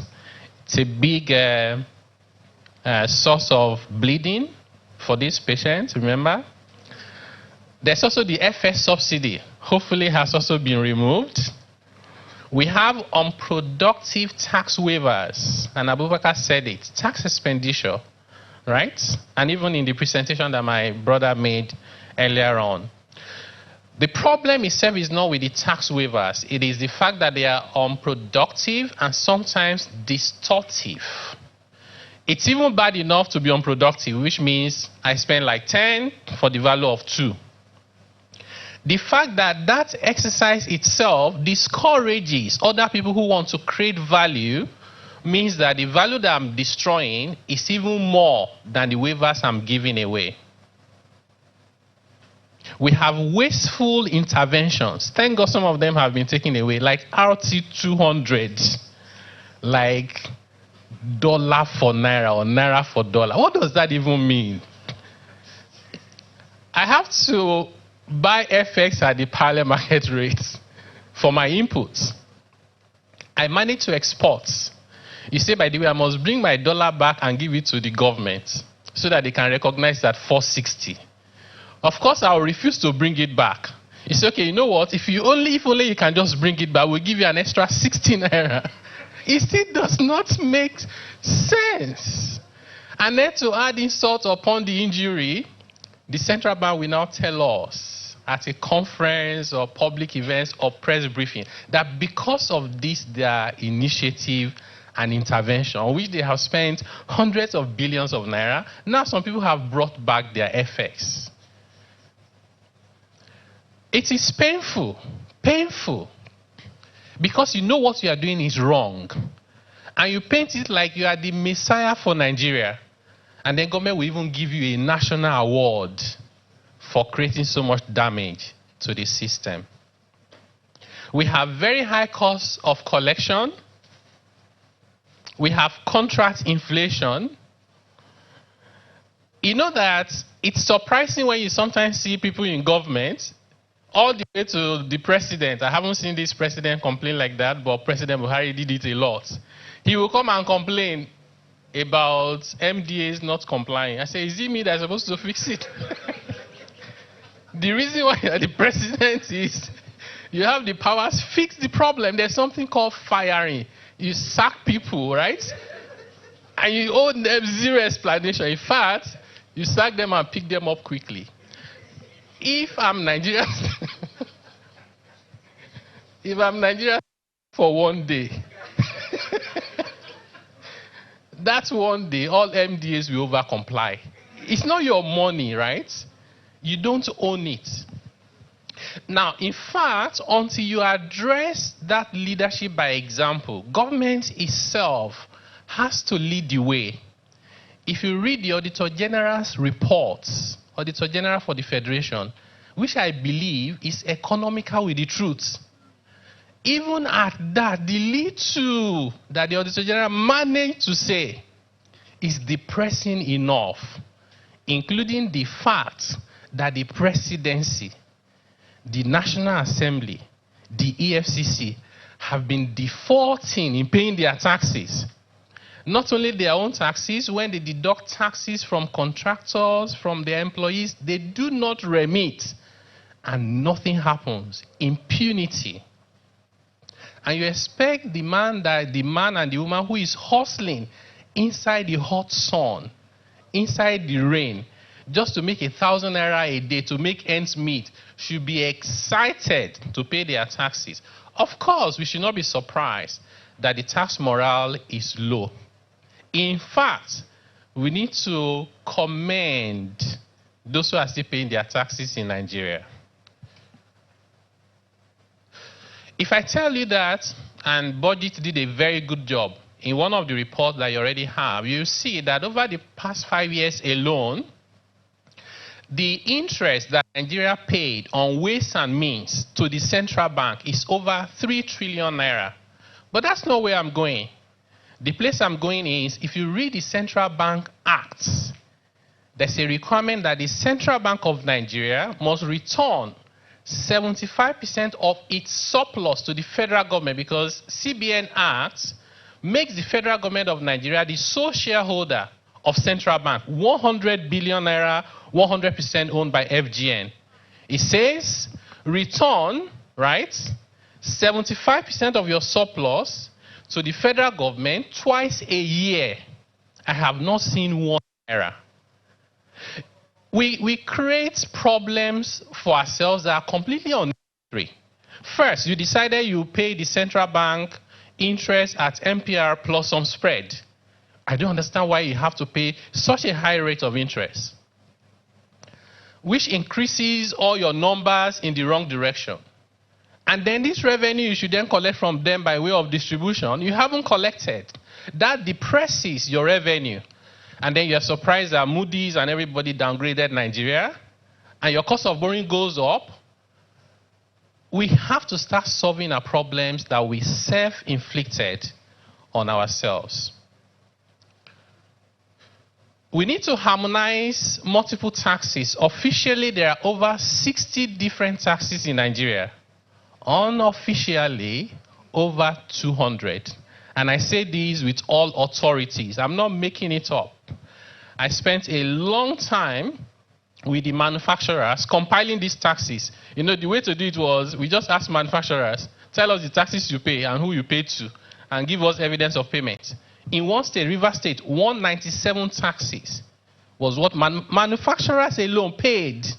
And then we say manufacturing is not growth, there is no employment. How?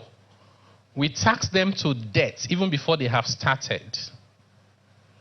I know that Alhaji Aliko Dangote made a joke in one of these events where he said, if you get to heaven, angels will ask you whether you are an entrepreneur from Nigeria. If you say yes, they'll say, go to heaven because it will not be fair to punish you twice.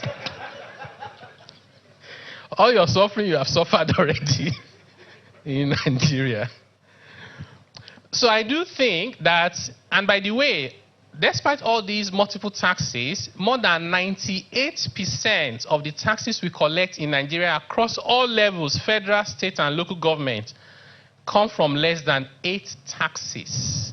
Now, it goes against common sense that about 6 or 7 of your taxes give you almost all your revenue, but you have over 200 just to piss people off and make life impossible for them, such that the people pay so much, but government collects so little, it disappears in the middle between collection and accounting for it. If you don't solve that problem, you are not helping the country, you are helping a few people who are benefiting from the chaos. I do think, and this is also based on data, that Nigeria can generate more than 40 trillion naira in tax revenue as of today from just 5 taxes. Those taxes are personal income tax, companies income tax, including petroleum profit tax, value-added tax, property tax, and then customs and excise duties. If we repeal all the tax laws in Nigeria and stay with these 5, we will collect at least 40 trillion naira as of today. You don't need to increase the rate, you don't need to do anything, just change how you collect. South Africa, a smaller economy than Nigeria, collected in fiscal 2021-22, their latest report, guess how much? South Africa collected 1.9 trillion rand, equivalent to 70 trillion naira. 70 trillion naira. That's not the end of the story. Personal income tax alone in South Africa was 24 trillion naira last year. 24 trillion naira. Sorry. Now, naira equivalent. This is a country where the unemployment rate is comparable to Nigeria. I think we are like 32, 33, right? Population is less than 1/3 of Nigeria. 24 trillion. Ladies and gentlemen, the highest personal income tax Nigeria ever collected, all 36 states, Federal Capital Territory, has never been up to 1 trillion naira. Something is wrong with us fundamentally. I am very confident, even though the per capita income in South Africa is about 3 times, but I'm very confident because there's so much inequality in Nigeria that if you take the top 1/3 of Nigeria's population, they are individually on per capita basis richer than the population of South Africa. Imagine 1 trillion to 24 trillion. How much was their VAT? 17 trillion. Nigeria was celebrating 2.5 trillion as record breaking. And we even have the audacity to clap for ourselves. I told the governor of Lagos State that Lagos State has never collected 1 trillion in revenue. All revenues combined. They've never collected 1 trillion. But guess what? I like the example you made. I said to the governor of Lagos State, take the top 1 million properties in Lagos. There are about 3 to 4 million properties in Lagos. Exempt 75% of them. They are poor people, retired people, people with disability, place of worship. No controversy. I don't want complications. Exempt 75% of properties in Lagos completely from paying property taxes. Focus on the top 1 million. I am certain that individually, on the average, right? On the average, one of those 1 million property will be worth at least 100 million naira. Around the world, property taxes are about 1% of the value. If you do 1% of 1 million property worth 100 million naira, that's 1 trillion easy money for Lagos State. Imagine that you purposely set aside that 1 trillion. I know it will be more. For just development of Lagos State, roads, every estate. When people see that development, it makes it even easier to collect. Plus, 1% you can't pay in 1 year. Everybody knows the value of their property in Lagos apart from Lagos State government, right?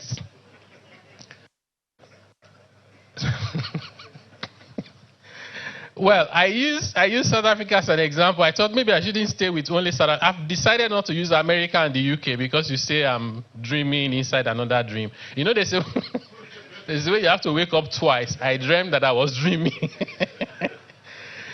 I looked at Kenya, right? Kenya collected equivalent of 8 trillion naira in taxes last year. 8 trillion. Population is 53 million. Per capita income is the same as Nigeria, about $2,000. If you just increase that by the population of Nigeria, we should have collected 32 trillion naira. What did we collect?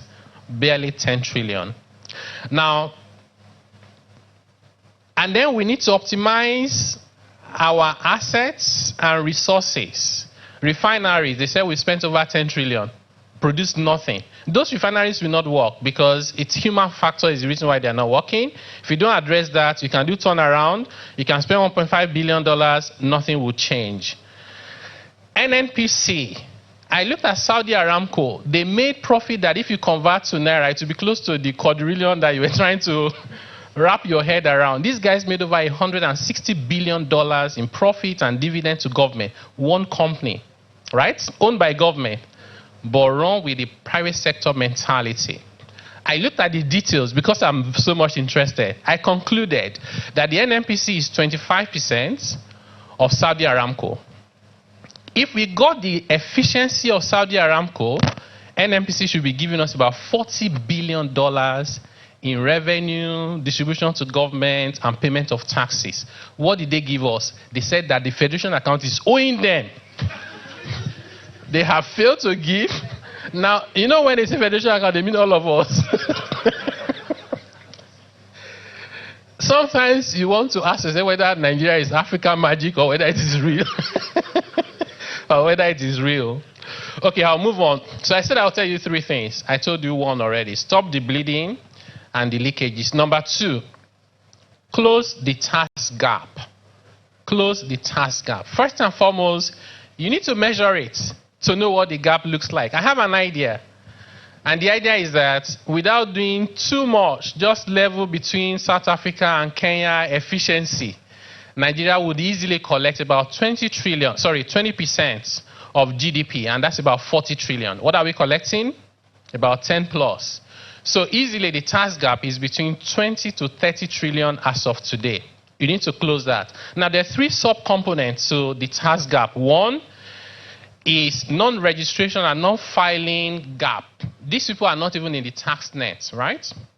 Number 2 is under-reporting. They are in the tax net, but only 1 finger is inside the tax net. The rest of the body is outside. That's when you find somebody who has paid 50,000 naira tax when they should have paid 200 million naira. 1 finger is inside the net. This is plenty all over, right? Under-reporting. In fact, I was speaking to a top person in government a few weeks ago, and I said, one of the reasons why I recommended to them to merge revenue agencies, that thing you've seen in the press everywhere, is that Nigerian Customs Service, this guy gave me the details, right?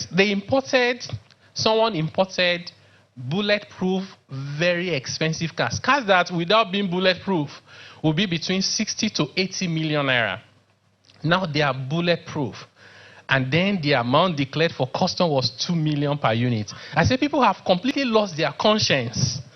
2 million, is that the tire or what? To pay import duties. And then the customs service will come out and say, by the way, we have exceeded our target for custom collection. How? How? If it's not smuggled, with no import duties paid, it's grossly underdeclared. So you have underreporting tax gap. And number 3 is underpayment. They've reported what they think they are owing, but they still don't pay it.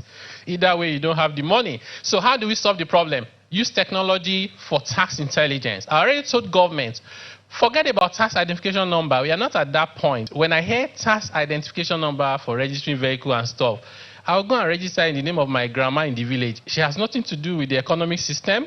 Or I'll use my 4-year-old. I'll still ride the car, right? I said, discontinue with all this tax identification and just use NIN for individuals, CAC registration for businesses. And don't be too much in a hurry to collect the taxes. Tie all economic activities. I'll make your life impossible until you use NIN or the CAC registration if you're a business. You cannot get a job. You can't travel abroad. You can't get a passport. You can't open bank accounts. You can't get a payment card, right? Every economic activity, tie it to NIN. And once you are done, collect the intelligence. It will say, dear Taiwo Oyedele, from your system or from what we can see, you are worth 200 million. Can you explain this, your tax or non-payment of tax to us? Countries have moved away from asking individuals and businesses to tell us their information so we can tax them. Countries are calling taxpayers and businesses to say, by the way, we have your information. Can you please pay your tax? Then you need to then review the national tax policy, rewrite the tax laws so they are simple. You need to ensure coordination, both vertical and horizontal, between federal government as well as with subnational. And then, for example, you need to not overtax people like inputting VAT on diesel when we are still complaining about, about fuel subsidy and people struggling to cope. And lastly, number 3, you need to change the tax culture and renew the social contracts. Renew the social contract. Lead by example. All government MDAs must pay their taxes 100%.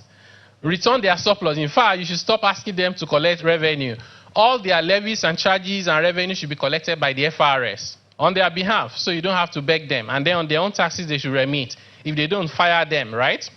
And even politicians should pay their taxes. They should not be eligible to contest, to superintend over taxpayers' revenue where they themselves haven't complied.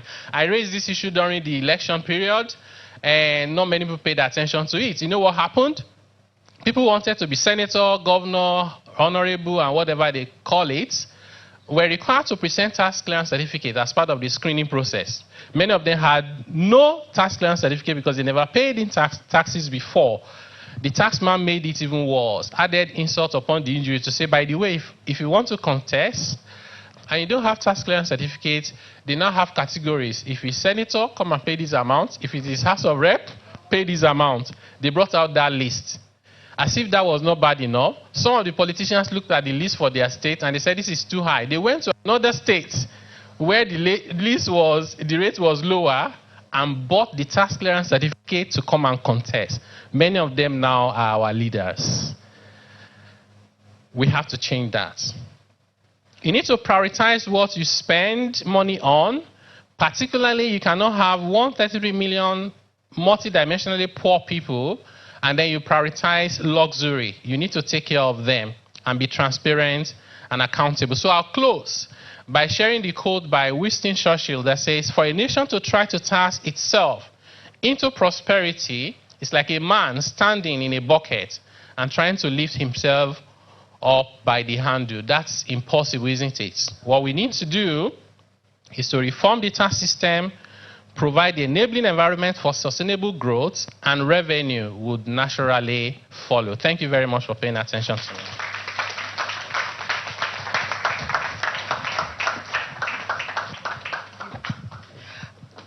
It's difficult to follow Taiwo right now because I think, again, another round of applause for him. I've interviewed him and he's been very serious, but some of the jokes and the shade, the shade that I just heard right now, but actually very deserved shade. At the end of the day, what really are we doing? Are we an African magic production called The Country is Nigeria? Are we really a real country? The largest economy. At this point, we even need to question the size of that economy. The most populous black country on the face of the earth. Abubakar was saying earlier, he's putting the estimate at around 215 million. How do you plan for 215 million when you can't even guarantee you're around 215 million? So many questions. We're hearing solutions, but also we're hearing more questions that definitely need to be answered. Now, as Taiwo was talking, I noted down the main 3 points. Stop the bleeding and the leakages, close the tax gap, and also lead by example and renew the social contract. And all of these tend to affect what the next speaker is going to be speaking about, and that is, of course, our small and medium enterprises, our small and medium businesses. They employ the most Nigerians. They employ the most Africans in any country across the continent. And it's very vital that we find ways to support them. We support them through fuel subsidy removal. We support them through the coming increase in electricity. We find ways to support them through VAT on diesel for those who may have diesel as part of their input. So how do we support the small and medium enterprises that are the fuel and the backbone of our economy? So the next conversation, the next speaker is going to be looking at mainstreaming SMEs growth in post-election environments. And my guest who's coming up now is Adenike Adeyemi. She's the executive director of the FATE Foundation, which is Nigeria's foremost business incubator and accelerator program for aspiring and emerging Nigerian entrepreneurs to start, grow, and even scale their businesses. So a quick background of Adenike before she comes on stage. She's a development sector expert with many years of expertise in non-profit administration, business development, education, as well as youth empowerment tactics. She directs the execution of the FATE Foundation's purpose in helping aspiring and developing Nigerian entrepreneurs to launch, expand, and scale in her capacity as the CEO. Please, a round of applause for Adenike Adeyemi. Please, let's keep the applause going as she comes to the stage. Thank you very much.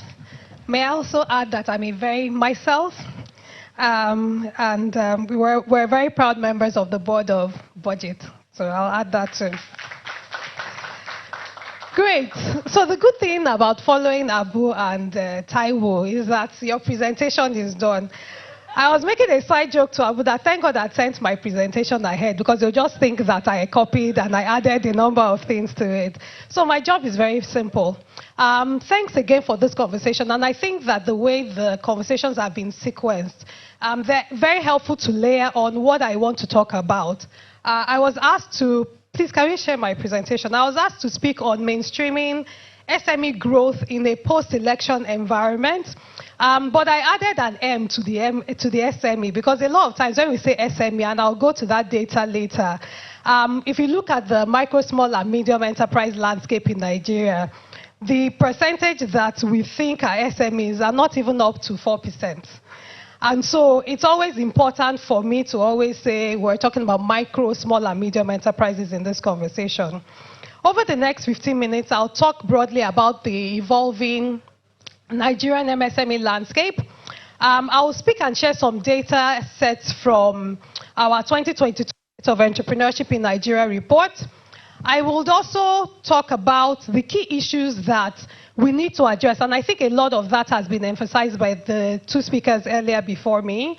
And then I will because we're then doing signposting for the new administration, I will talk about what we feel from our standpoint, the work we do, the entrepreneurs we support, and really being right there within the ecosystem, what we feel are the important priorities to enable growth, to enable productivity for micro, small, and medium enterprises in Nigeria. Thank you. Next slide, please. So, like I earlier mentioned, when we talk about Nigerian MSMEs, in fact, what happened last year, so the Small and Medium Enterprise Development Agency of Nigeria, SMEDAN, which is sort of the MDA that oversees small and growing business administration in Nigeria, they recently reclassified the data. So before we had micro, small, and medium enterprises. Now we have nano, micro, small, and medium enterprises. And so when we look at that space, we have to, the way it's been reclassified now was because based on the previous surveys that had been done by the NBS and by SMEDAN, a large bucket was within micro category. And when they looked at those, about 90% of those within the micro category, a lot of them were individual-led businesses. So one man, one woman businesses. And so what they then did was added another category called nano businesses, which is for people who either are self-employed and running their own enterprises, so one man, one woman-led ventures, or employ not more than 3 people in addition to themselves, or you're looking at the turnover from a less than 3 million revenue. And so that's the additional dynamics that was added. But if you look at that table below, I mean, over the years, so generally speaking, we still have largely micro businesses. We still have largely nano and micro businesses in Nigeria. They've ranged between, I mean, they've been at least 97%, so range between 99% to about 96% as at the last survey that was launched last year, or that was published last year. Interesting to see was that the small and medium enterprise segment grew slightly, about 2%, about 3%, so to speak, in the last one to, between the 2017 survey and also the 2021 survey. It's very diverse, it's very dynamic. It's still what I would call, because it's still largely informal, but there's a formality to the informality. And I think that that's something that we need to understand when we talk about micro and small businesses in Nigeria. Because a lot of the micro and small businesses, a lot of the nano and micro businesses that we engage with, they belong to associations, BMOs, trade groups, industry groups. Even if you look within the market setting, you see, no matter how localized they are, market associations and the like. And we believe that that's an untapped channel and community in terms of when you're talking about formalizing businesses that really, really needs to be harnessed. A lot of businesses grow within the communities, and there's a respect for the communal nature of that. And so when we start to talk about formalizing this informal sector, we have to say, where are the aggregation points? Where do we see them? Where do they find, you know, Taiwo talked a lot about trust. Where are the centers of trust that exist? And then how can we expand and enable and challenge them to be formalized using a lot of those informal structures to which they derive support, knowledge, exchange, and all the like for. So we describe them as formal, informal businesses. We talk a lot about how small businesses, small and growing businesses in Nigeria create a lot of the jobs.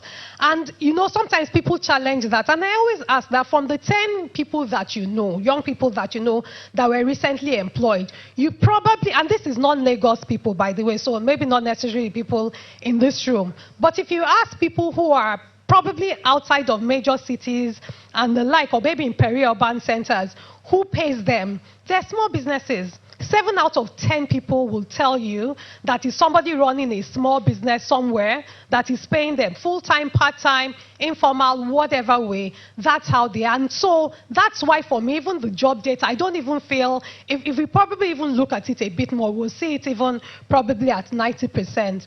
And then, according to SMEDAN and NBS, there's a very strong contribution of almost 50% to the nominal GDP of the country. Another data set that I want us to go through is through our own research at the Faith Institute on the 2022 State of Entrepreneurship in Nigeria.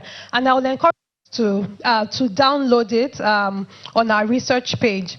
What we've been doing in the last 2 years, and we're launching the next one very soon, is to look at the entrepreneurial dynamic for small and growing businesses alongside a set of 5 indicators.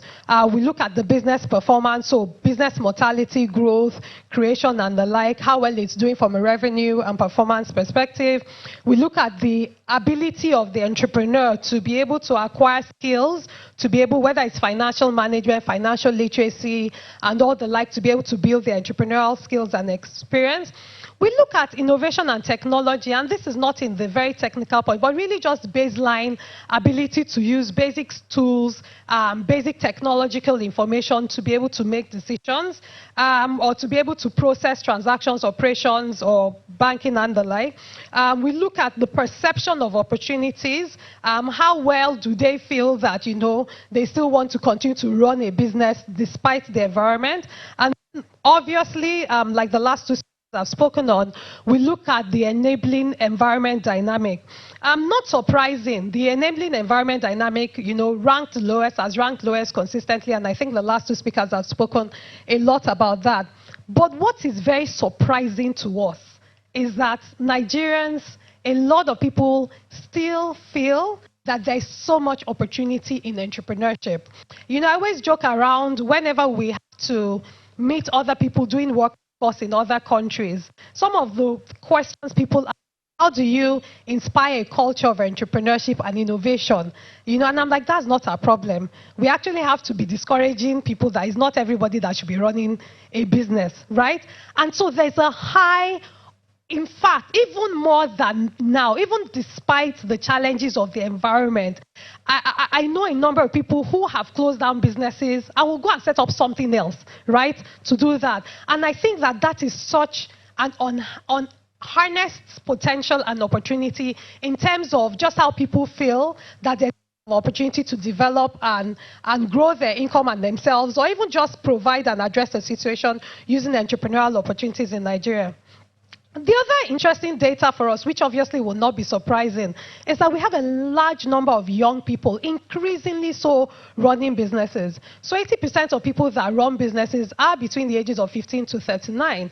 A large part of that is people between 30 to 39. We're seeing a lot of people transitioning, whether by force, so maybe they were laid off, or there are no more opportunities within the career path, into entrepreneurship. But we're also seeing a lot of people younger and starting earlier. When we started at Faith Foundation 23 years ago, up until 2016, we did not take, you had to have finished tertiary education to be able to take any of our programs, because we wanted you to get to a point where there was some stability for you to then start to think of running a business. In fact, from the first 10 years of our founding, about 50–62% of people would have spent about 3 to 5 years in employment somewhere before then starting on the business. And then we looked between 2014 and 2017, and we looked at the data, and we realized that most people that were coming in had actually started their businesses from school. So, and a number of them, about half of them will say that, well, they needed to augment their income, they needed to be able to pay for their school fees and their upkeep.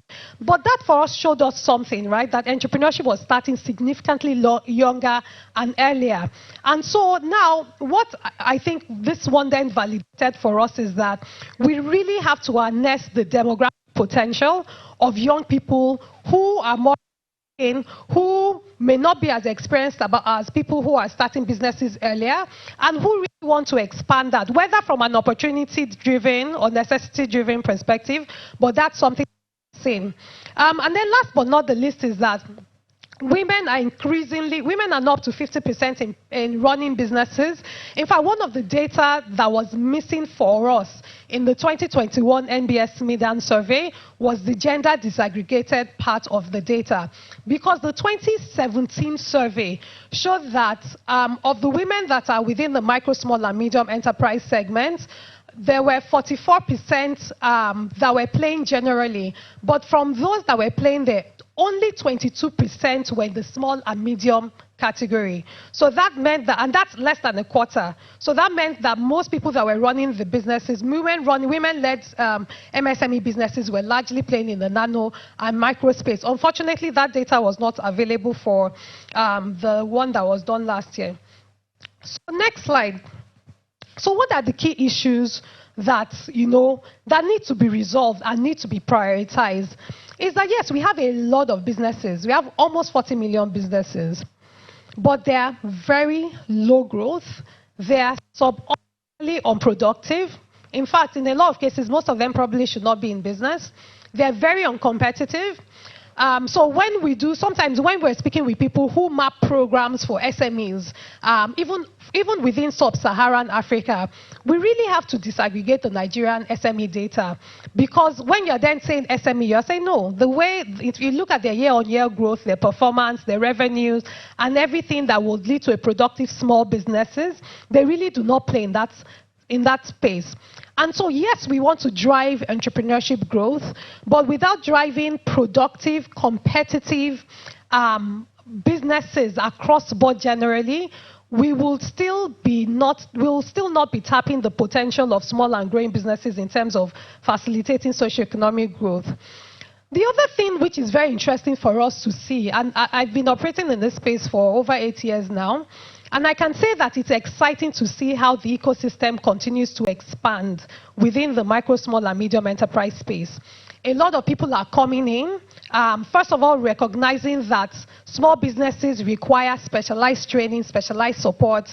You're working with somebody who's running their businesses. They don't have a CFO. They don't have a head of tax. They are the ones that will deal with the tax advisors themselves, do the financial management themselves, be the driver, be all in one in a lot of cases.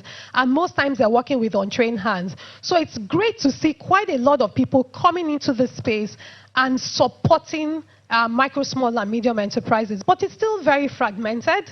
It is not coordinated. And in a lot of cases, a lot of the efforts are in certain locations, primarily commercial centers, obviously, which you'll see. But, there needs to be more coordination and needs to be more enhancement with that.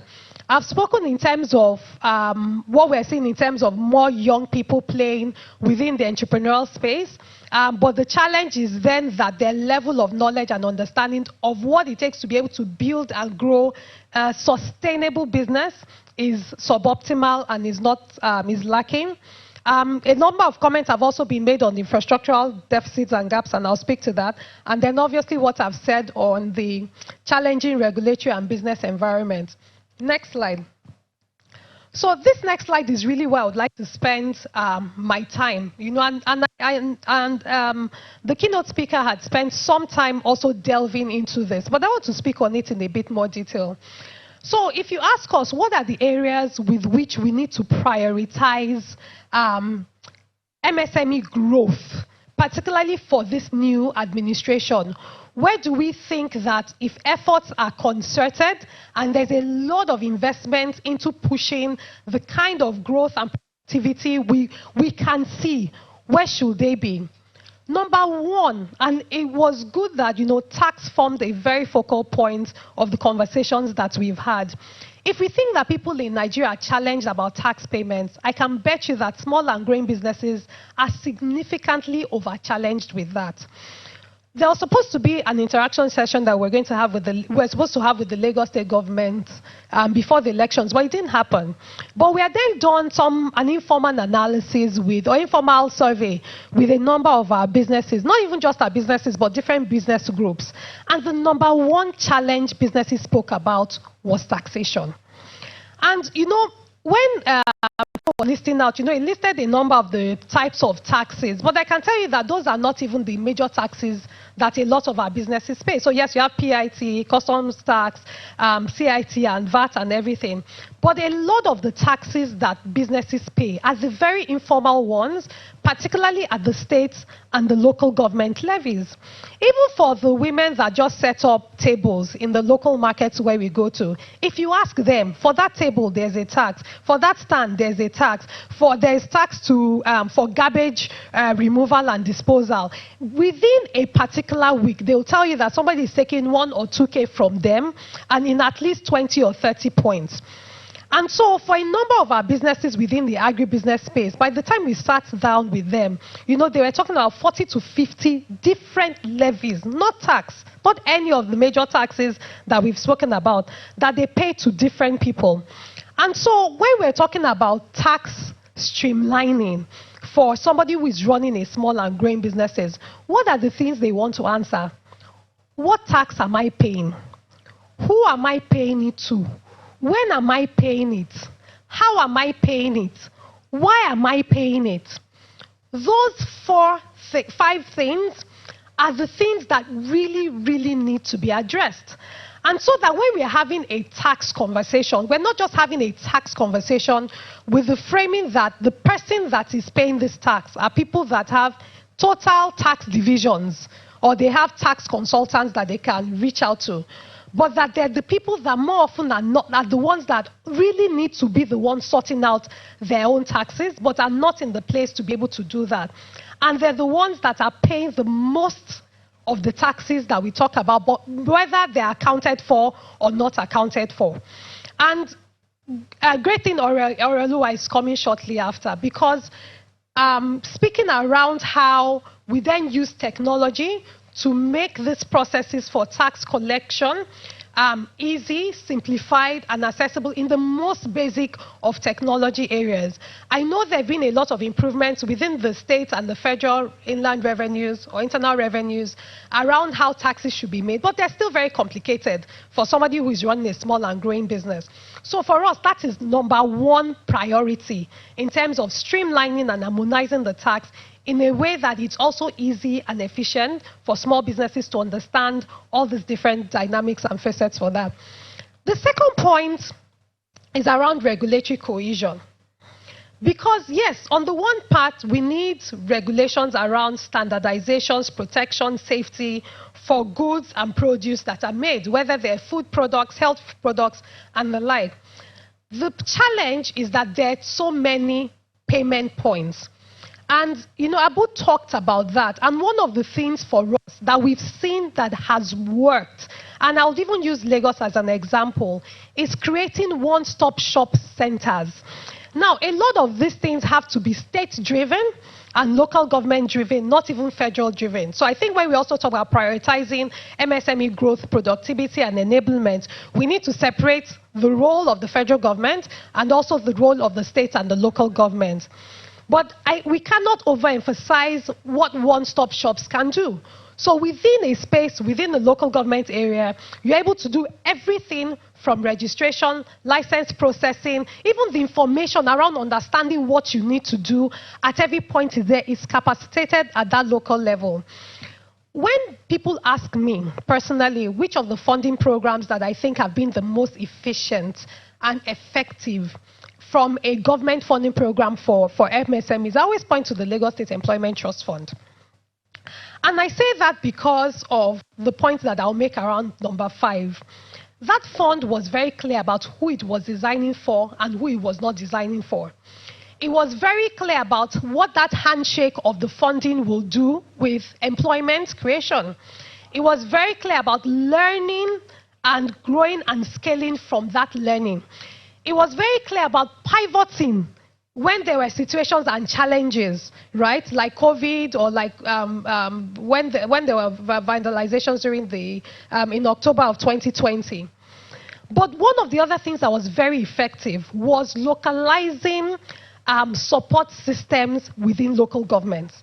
So if you needed to get LASRA and you didn't know how to go to for LSCTF, you could go to a local government to be able to do it.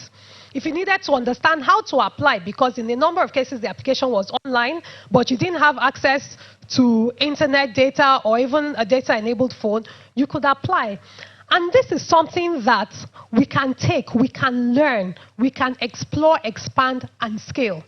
Because at the end of the day, all these things, because yes, we want regulation, we want formalization of small businesses, but you have to meet businesses where they are. Yes, ideally we want them to be able to go online and be able to do everything that they can do, but we're not there yet.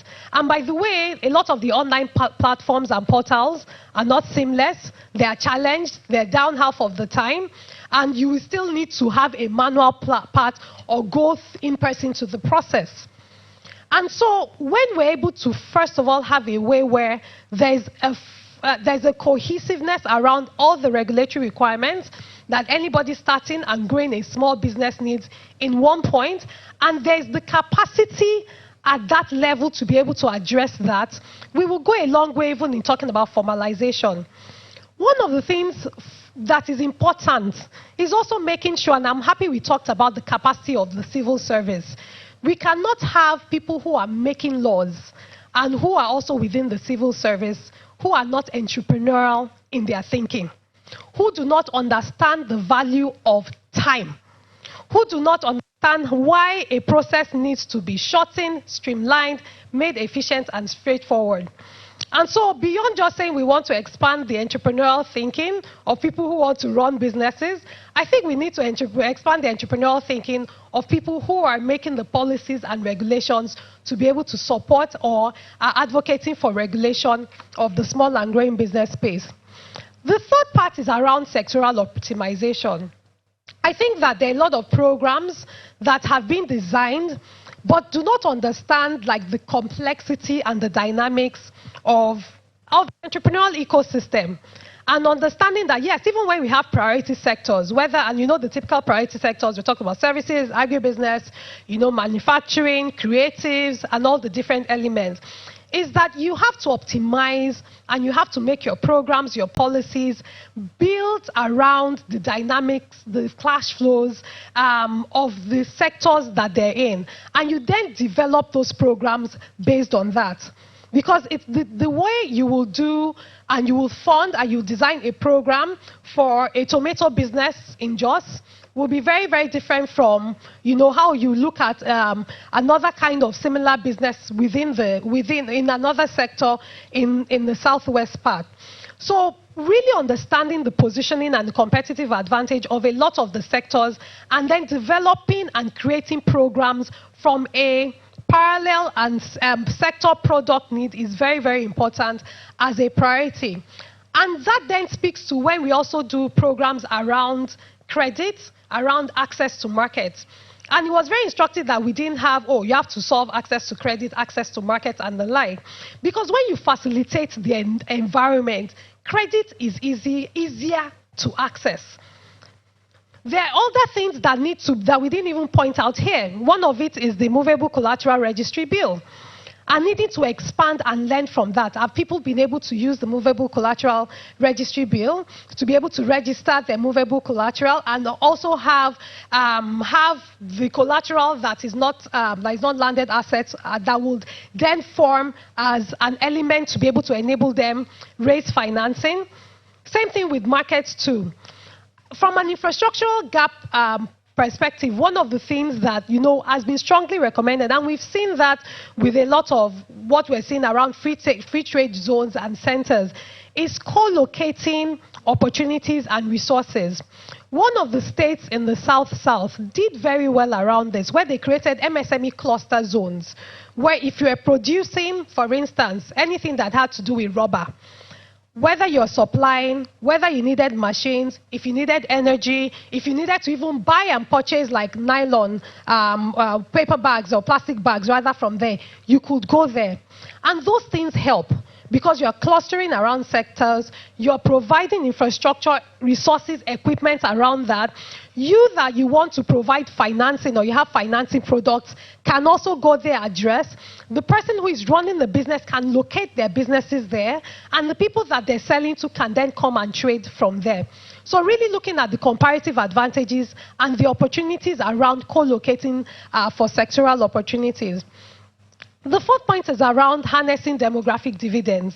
And I think I've talked a bit about really specializing support based on ages of businesses, experiences of businesses, but even gender dynamics and gender perspectives. If we want more and more businesses who are female-led within the small and medium enterprise space, we really need to also then pay attention to that and say, how can we enable more women within growth financing that will get them beyond the nano and micro stage to the small and medium enterprise stage? And then last but not the least, which probably I think for me addresses everything, is around incremental learning. I think there's no space in Nigeria that we've had a lot of programs and initiatives unlike the MSME space. There are countless funding programs that are available. We did a study of some of the recent ones last year. But the problem we keep having is that we're not learning. We're first of all not even designing. We're not putting on a design thinking hat on to say, you know, for these programs, what do we want to have at the end of the day? What kind of jobs do we want to create? How do these programs align with the growth trajectory of the country and where we want our priorities to be? What are the types of small and medium and micro businesses that we want to develop? How do we want to see them expand? Once we launch a program, what has worked and why? What didn't work and why? And then how can we scale from the ones that were getting lessons? And so that when we're investing, when we're saying we're putting together a 1 billion naira fund for the agri sector, for micro, small, and medium enterprises, what is the return on the investment that we want from that fund, social and economic wise, and how do we continue to track that? And I really hope that this is something that the new government will definitely prioritize. My last slide is around saying that we're trying to build a resilient economy. We're trying to look at our macroeconomic fundamentals. We're talking about issues around revenue generation. If we don't put small businesses at the center of what I've said, we need to create a business plan that is centered around small and growing businesses. We won't get anywhere. We teach businesses to develop business plans. When somebody is starting a business, you say, who are you targeting? Why are you targeting them? How can you be sure that they are paying for they can pay for your products and services? How do we project your growth in the mid to long term? We need to take the same hat in terms of addressing the micro, small, and medium enterprise space. We need to ask ourselves, how do we develop and create competitive businesses? Yes, we have one of the highest number of small and growing businesses in the world, but are they really growing? We need to say that in the next 3 to 5 years, if we're going to have so number of small and growing businesses, we need to be able to say this is the way we will see that growth and projection. We can start with this number of micro businesses this year, but we want to see a certain percentage of them that are small and medium enterprises in the next 3 to 5 years. We've talked a lot, we had a lot of talk about census in the last 6 months, but we don't have a census of businesses. There's no information, there's no business data information, whether informal or formal, for us to be able to even say that this is where this business was. And that's one of the things we always challenge with the NBS data, to say that yes, we see the growth trajectory of the business, micro growth, micro, small, and medium enterprise growth over the years, but we can't say these were the businesses that died. These were the businesses that transitioned to a small category. These were the businesses from a small category that went back to a medium, to a micro or a nano category. So we really need to spend time and invest in understanding the type of businesses that we're positioning the country to be, and match our plans for job creation and employability to that. Because one of the things also is around how do we also make sure that we have businesses that can employ our underemployed and unemployed young people. And a lot of small and growing businesses really are primed to be able to mop up a lot of those unemployment and underemployment data. And so once we have a clear trajectory, if you think of the graph that the keynote speaker showed about, where he talks about developing countries and high-income countries, and that investment in small and medium enterprise businesses, that's where it is. That's where you get the innovation. That's where you get the spurring of local economic growth. That's where you get a lot of jobs that are created. There is no... whenever there are elections in places like America, where does the president visit? High streets, factories, restaurants, because they understand the importance of ensuring that businesses are shored up to be able to service the local communities that they are in. And I feel that it's time for us to move from mouth speak to really investing in policies and programs to really enhance micro, small, and medium businesses in Nigeria. And I really hope that the current administration will take advantage of that. Thank you, everyone.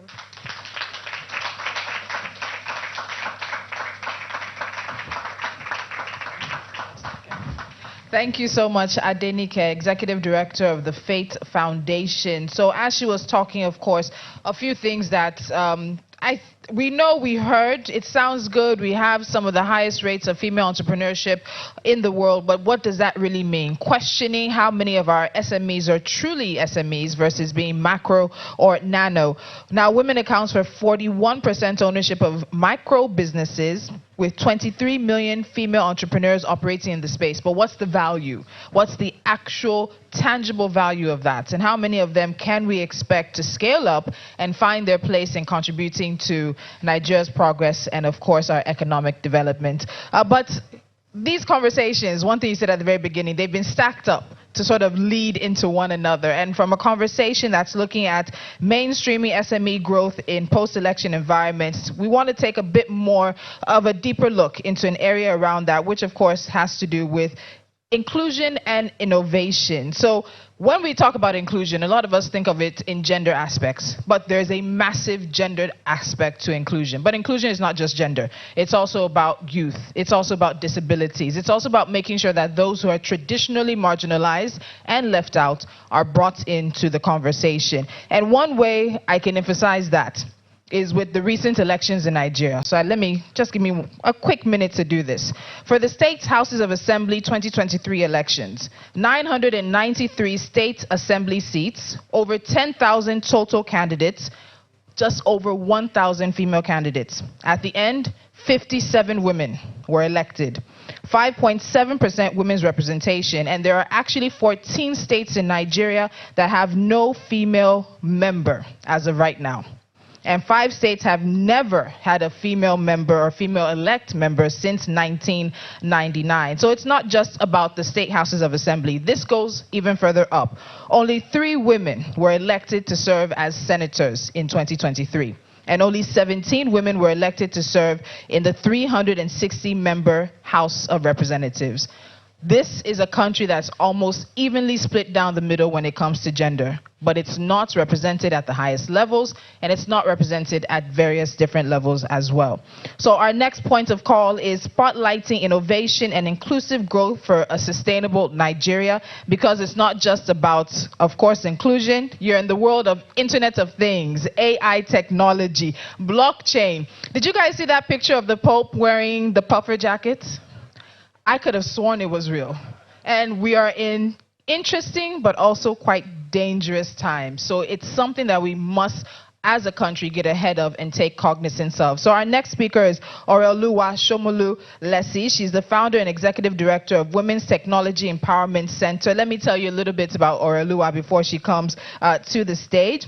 She's also the center, which is the Women's Technology Empowerment Center, is a Nigerian nonprofit organization committed to building a more inclusive technology ecosystem with the next generation of women technology creators, entrepreneurs, and leaders. Oreoluwa has designed high-quality programming for some 31,000 girls and women, many of them who have been inspired to go on into careers in science, technology, and engineering. She is a Vital Voices Lead Fellow, and she is also an Ashoka Fellow as well. Please, a round of applause for Oreoluwa as she comes to the stage. We're looking at spotlighting innovation and inclusive growth. Please, let's keep the applause going.